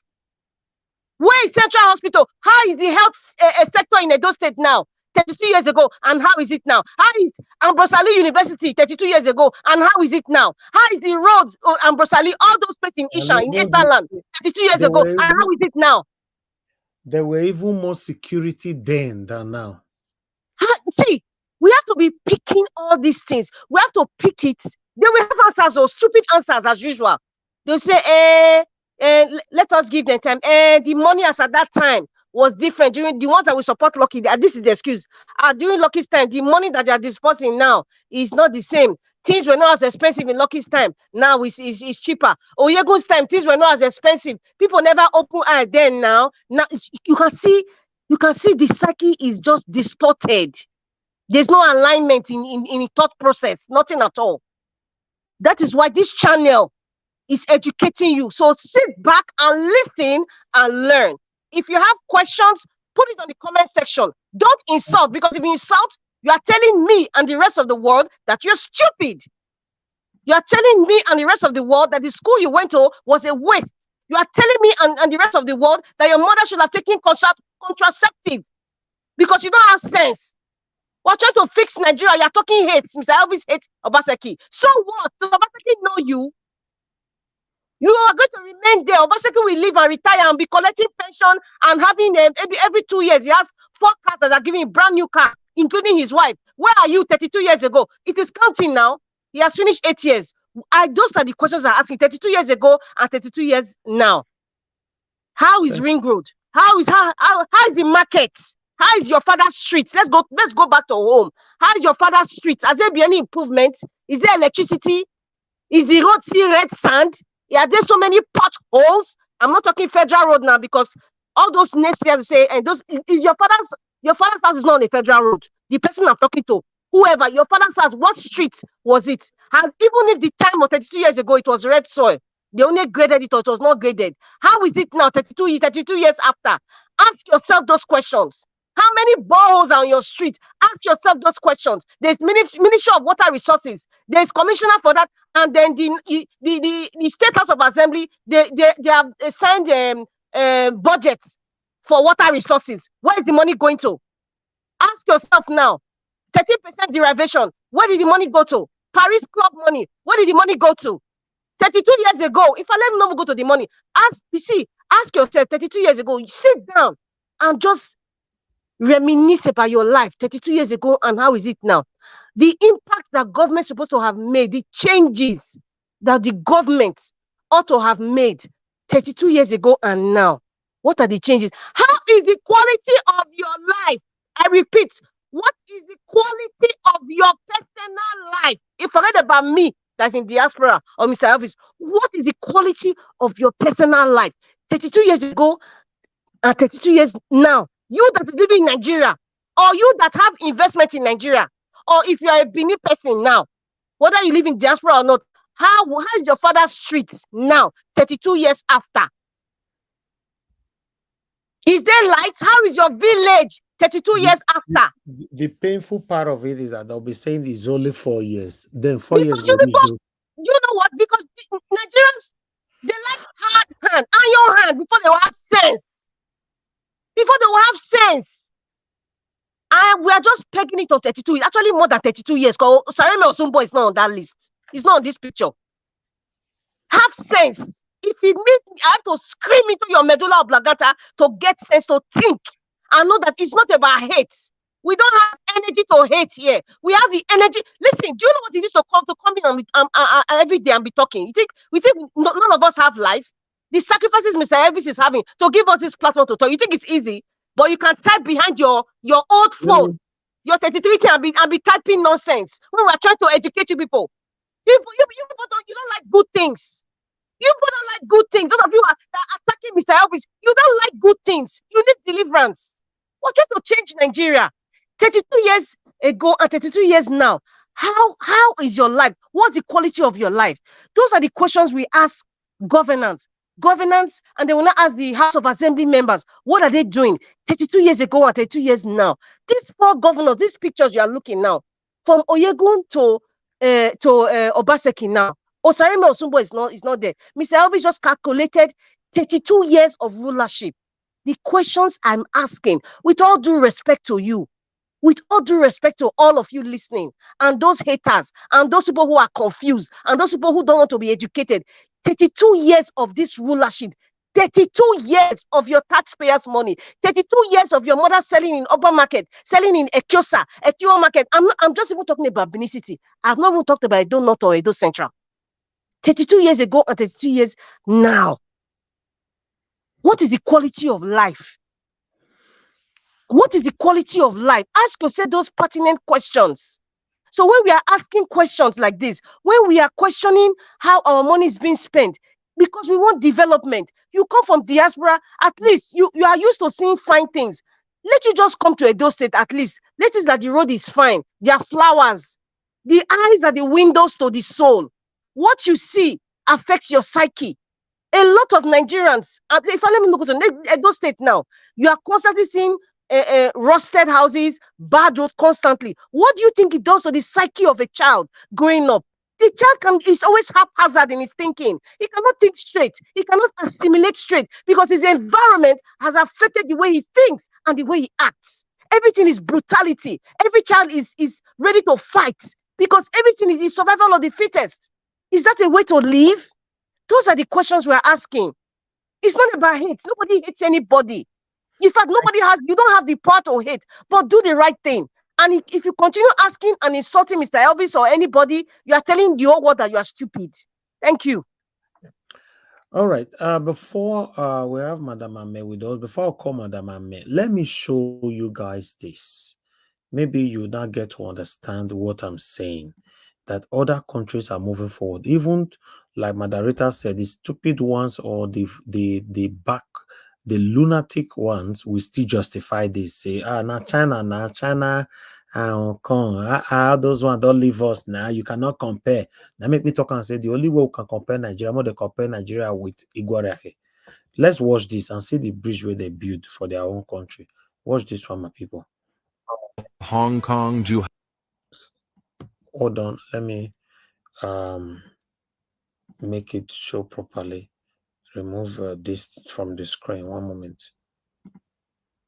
Okay, watch this, guys. China has completed the remarkable Hong Kong-Zhuhai-Macau Bridge, the world's longest sea bridge. This monumental project, costing $15 billion and taking 9 years to construct, is now open to traffic. The bridge, considered one of the 7 wonders of the world. Then don't forget, this bridge one was to cost $15 billion. And only one person they thief $15 billion for Nigeria. Only one politician go thief $15 billion. Only one. Okay, not forget only one. So but this bridge cost $15 billion. May you hear them again. $1 billion and taking Bridge, the world's longest sea bridge. This monumental project, costing $15 billion and taking 9 years to construct, is now open to traffic. The bridge, considered one of the 7 wonders of the world, is a testament to China's engineering prowess. To build it, China overcame over 10 global technical challenges, reclaimed 2 pieces of land, and erected 4 artificial islands. Spanning 55 kilometers in total, the bridge incorporates a combination of bridges, islands, and tunnels. The main bridge stretches 29.6 kilometers with a width of 33.1 meters and a vast pavement area covering 700,000 square meters. It is designed for a maximum speed of 100 kilometers per hour. A 7-kilometer-long submarine tunnel, including 5,664 meters of immersed tube tunnels, adds to the impressive structure. One of the most remarkable features of the Hong Kong-Zhuhai-Macau Bridge is its unparalleled safety. It can withstand an earthquake of magnitude 8, a typhoon of magnitude 16, and even a flood tide that occurs once in 300 years. This awe-inspiring and resilient bridge stands as a testament to China's unwavering commitment to infrastructure development, leaving the world in awe of its engineering marvel. All right. I believe say you hear waiting they talk just now say $15 billion. Now they build that beautiful bridge, the longest bridge in the world. $15 billion. And did they hear how much way our satanic both past and present leaders they thief? You they hear that they talk about their billion, trillion, billion, right? I told you guys, I know that we don't have the money to have a country like Dubai. We have it. These people don't just want to do it. Do you know why? Because some of you are supporting them to continue. That's why we are where we are. All I want is a better Nigeria. I don't hate anybody. I'm not against anybody. I'm just exercising my constitutional right to demand for a better Nigeria because it's my country. But some of you say no, una not go agree because una love una person. Madam Amy Bright, thank you very much for joining us, man. Good evening to you. Please talk to us. Let's round up.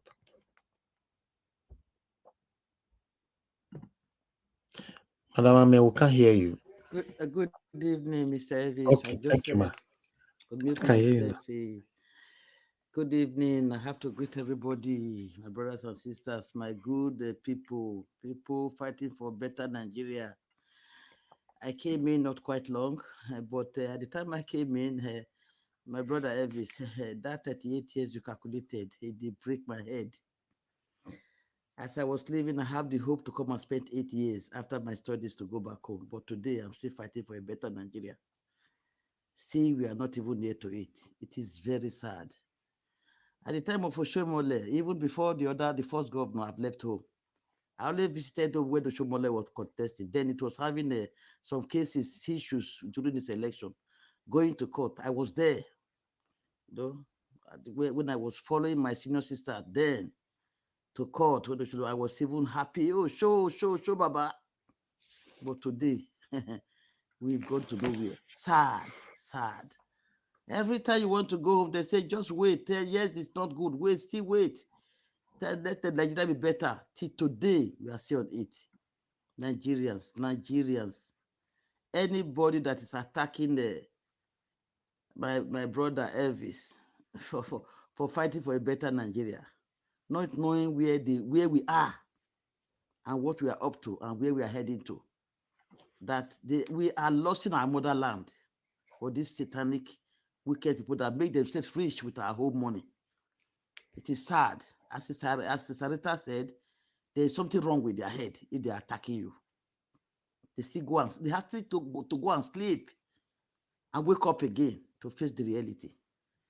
I have not really seen what you showcased before. I came in during that time and I'm touched.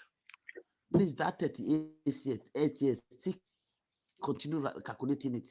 We don't sit down at times to think and think of what you said. It is a very important something. We are still fighting. We have not moved to anywhere. Even road we don't have. Even common light we don't still have. And we still talk. When are we going to grow? When are we going to wake up? When are we going to wake up? That is just all what I have to say, because that is where I came in. I came into it. So I'm sorry, brother Elvis. I really thank you. Really thank you. Please don't relent your effort according to say if we have to do anything, if there's anything. I'm even happy for Obi to say, okay, it is just the beginning. I'm happy that he said he's not going to give up. And I hope we are able to join him to fight, to find people that will stand behind him enough to also build our people, whether our talks, as I still building their talks, but positive talks to handle things rightly. Let us build it. Thank you, Davis. Thank you, Madam Amy Bright. I really appreciate you coming in to talk on this. Is sad. I just thought I should take people back for everybody to understand where we all are coming from and where we are possibly going. Because at this particular moment now, we are not even sure where we are going. But I just want to give thanks to God for my life, the life of my family, and the life of those of you listening to me right now that lives abroad. You should be grateful to God that you have second option. I've talked about this so many times. Yes, be grateful. Be grateful, because many people in Nigeria want to be in your shoes. If they have second option and they are privileged to eat 3 square meal in a day, I'm not sure they will be too worried. Because every other things that we are actually fighting for, we want to build house, we want to do this, we want to do that, all is, I don't know, should I call it vanity or inconsequential? Because the most important thing about life is that you live in a good environment, a conducive environment, and food is provided. You can eat 3 square meal or even more if you have the tummy the belly to take it. Then you have security, you have roof over your head. You should be grateful to God. And that is what many of us that is listening to me right now are benefiting in abroad. So just be grateful to God, because many people in Nigeria are praying and wishing to be in your shoes. Thank you very much, my people. I appreciate every one of you for joining us today. I think we should end the broadcast now. I don't know if anybody on the panel still want to say something before I round up, I close. Okay, let us zoom You have said it a lot. Honestly, the only thing I just want to say, Madam Rita, thank you so much, for amplifying that thing, because, like you said, anybody that at this point still criticizes people who are asking for good Nigeria, you are not just wicked, you are stupid, you are senseless. Because if you think it's about, Miss Ivis is saying because he's going to getting anything, these people, why are they always talking? You are not just wicked, you are senseless, you are stupid. It takes a stupid person to sit and watch his home burn, and you think it's fun. That is just the only way to explain it. Thank you. And also, I just want to add this concept of just for 4 years. I feel like sometimes this is just We have so much noise from you, Madam Nena. Stay one place, please. So much noise is coming from you. Oh, the noise is still coming, madam. Is this still coming? Yeah, close to your phone. Now just give your submission, please. Oh God, the noise. Your speaker is making so much noise. You are using a headphone. You are using a headphone, and that thing is making so much noise. All right, Madam Rita, 1 minute. Round up with us. Yeah, Mr. Elvis, I just want to say I thank you, for all your efforts. And then I'm happy that Peter Obi said he's still here, he hasn't given up. However, we have to he has to change strategy, and even if it means bringing talents, that can see beyond what he knows, or helping strategize and taking a different method. Yes, his methodology should change in what he wants to, in how he wants to present himself, because politics in Nigeria today is not the politics, is not ordinary politics, so we have to go beyond that. And then another thing too that actually occurred to me was that, if Peter the Rock Obi could leave $150 million when he was Anambra State governor, the millions of dollars he left in several accounts, for Anambra State. Just imagine what these governors have taken when they leave. Just imagine. We are talking millions of dollars, not naira, US dollars, US dollars. And that's why you can see 32 years after there's no development. Look at that bridge you just said. That bridge, you said 16 billion, but they have ways and means that they collected from National Assembly. Even coming down to the states, 16 billion naira from the 15% or 13% derivation oil money. Where did it go? It went to voicemail. Nobody talked. 5 billion poverty alleviation that this apparition Agbado sent when he just entered Aso Rock. Nobody talked about that money. Even the State House of Assembly kept quiet. Listen, our issues are a lot, and like I've said it before, we have to start re-examining ourselves. Our mindset has to change. It's not about changing political party or dividing Nigeria right now. What is the mindset of Nigerians right now? Because the mindset, as far as I'm concerned, is distorted. It's distorted. It's not normal anymore. Mr. Elvis, good night, and good night, everyone. Thank you, Madam Rita. Yeah, they said 15, not 16. 15 billion. Okay, 15 billion. Okay. Yes, that's the money one politician they thief for Nigeria. And nothing will happen. And really, nothing happened.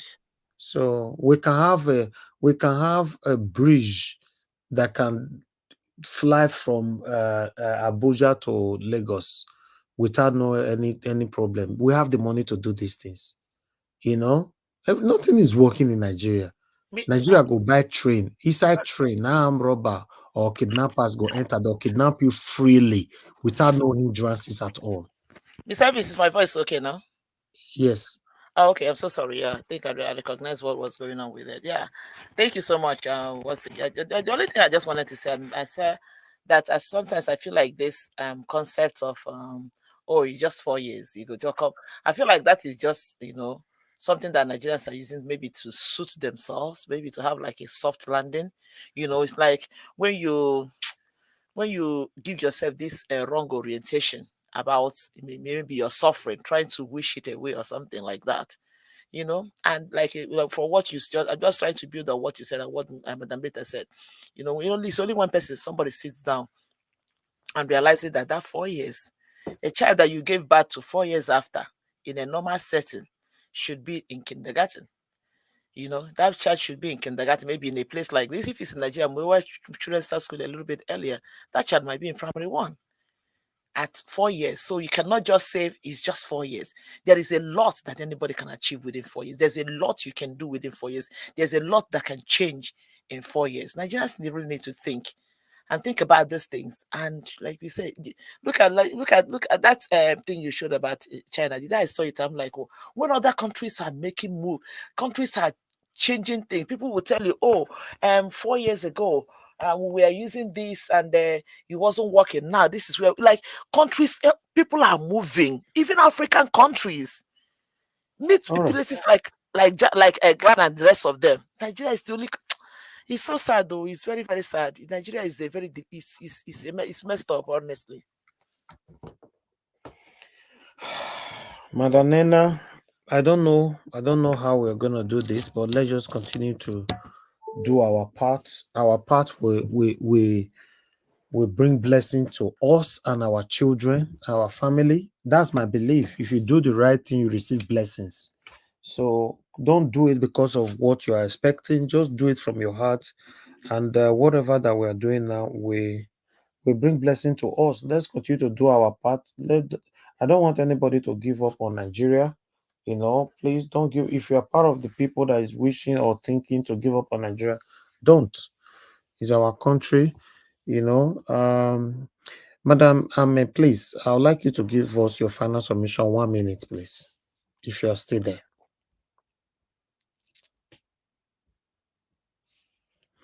Okay, Madam is not available anymore. Okay, Let's. Mr. Evie, sorry, I tried to come back. I'm in the comment section too. Oh, okay. My final solution, Mr. Elvis, I will continue to say, he said once in a week, maybe every Sunday, we'll be handling that of marriage about divorce in Europe or all over our tour, which is a good point too. We should please still hold on no matter what on these elections and let us see how far we can contribute to waking up our people. Even people in Europe, many of them are still sleeping, not only Nigeria. We are saying that maybe Nigeria, they don't have they can't get access to all these things. We also in Europe, many of us, we are just too mumu also. Let me say so. So we should continue talking. We should continue sharing, using our mouth to propaganda, not only sharing. Some people we will even share, they will not see. They will even not see like to watch it. They will even not see that to even 1 hour, 2 hours to concentrate and listen to what we are all talking. Only few of them. Please, we should continue using our mouth to propaganda too, sharing also, and we should try whatever means we can use to contact people. Let us do it. Please, I will beg you, Mr. Elvis, your time is not wasted. God will bless you. God will bless your family, your wife, your mom that deliver you for us to be here for us. I thank you. I thank your father also. I thank you for the advice, for the ways you've chosen on your own way to follow, which is favoring each and every one of us. Please, Amen. I have never been in such things. I'm not used to it. You've made me to do it. You and Obi. Please, I will be managing. Though I've been having problem with my contact. I come in, I come out. I don't know what's happening. Please, I will still manage to be with you. Please continue. Thank you, ma. I beg You are doing a lot God bless already. you. You're doing a lot. Thank you so much. You're already doing a lot. Your presence here matters more to me than any other thing, to be honest. I love the fact that people are surrounding me. It's not only me that is talking or fighting for a better Nigeria. So I prefer that more than any other thing. So everybody that is joining me on this panel every day, I want to say, may God bless you all. Thank you so much. It means a lot to me because we all are learning from each other on this platform. When you give your submission, we are listening. Thank everybody. I'm learning for each and every one of you. I thank you all. Exactly. When I'm giving my submission, people are listening to me. When you are giving yours, we all are listening to you. So we all are learning from each other. You know, so let's continue to stand for what is right. You know, we have children, we have family members and all that. So whatever good that you do today, we revisit you back again. Whatever bad you also do, we also certainly revisit you. Let's have that in mind. Some of you might say, no, it's not the apple. Yeah, it does. It go happen. If it not affect you directly, it will affect your children. Have that in mind. Thank you very much, my people. I appreciate you all once again. I'd like to appreciate my people back again on the comment section. Mother of all, Mommy Diaspora. Thank you very much, Mommy, for all you do. I appreciate you always. We have Stella Affini. Thank you very much. Appreciate you. Constant. Thank you. Thank you. Tony Africa. Thank you. Madam Ame Bright. Madam Nena. Madam Rita. Tony. Give us a mandate. Thank you, Dr. Runa. Thank you, and everybody that called into the show today. May God bless you all. Thank you very much, my wonderful people. Destiny of Variable, I can see you as well. Thank you so much. Thank you, thank you, thank you, my wonderful people. Patricia Nofe, thank you so much. Thank you, Biajulu, and many others. Now here, now we'll draw the curtain. It's been a long day. So fingers crossed. Join us again tomorrow by 6 p.m. our normal time. We'll be coming out to talk about the things that is affecting you and I. My people, permit me to end the show right now. Have a good night and bye for now. Yeah.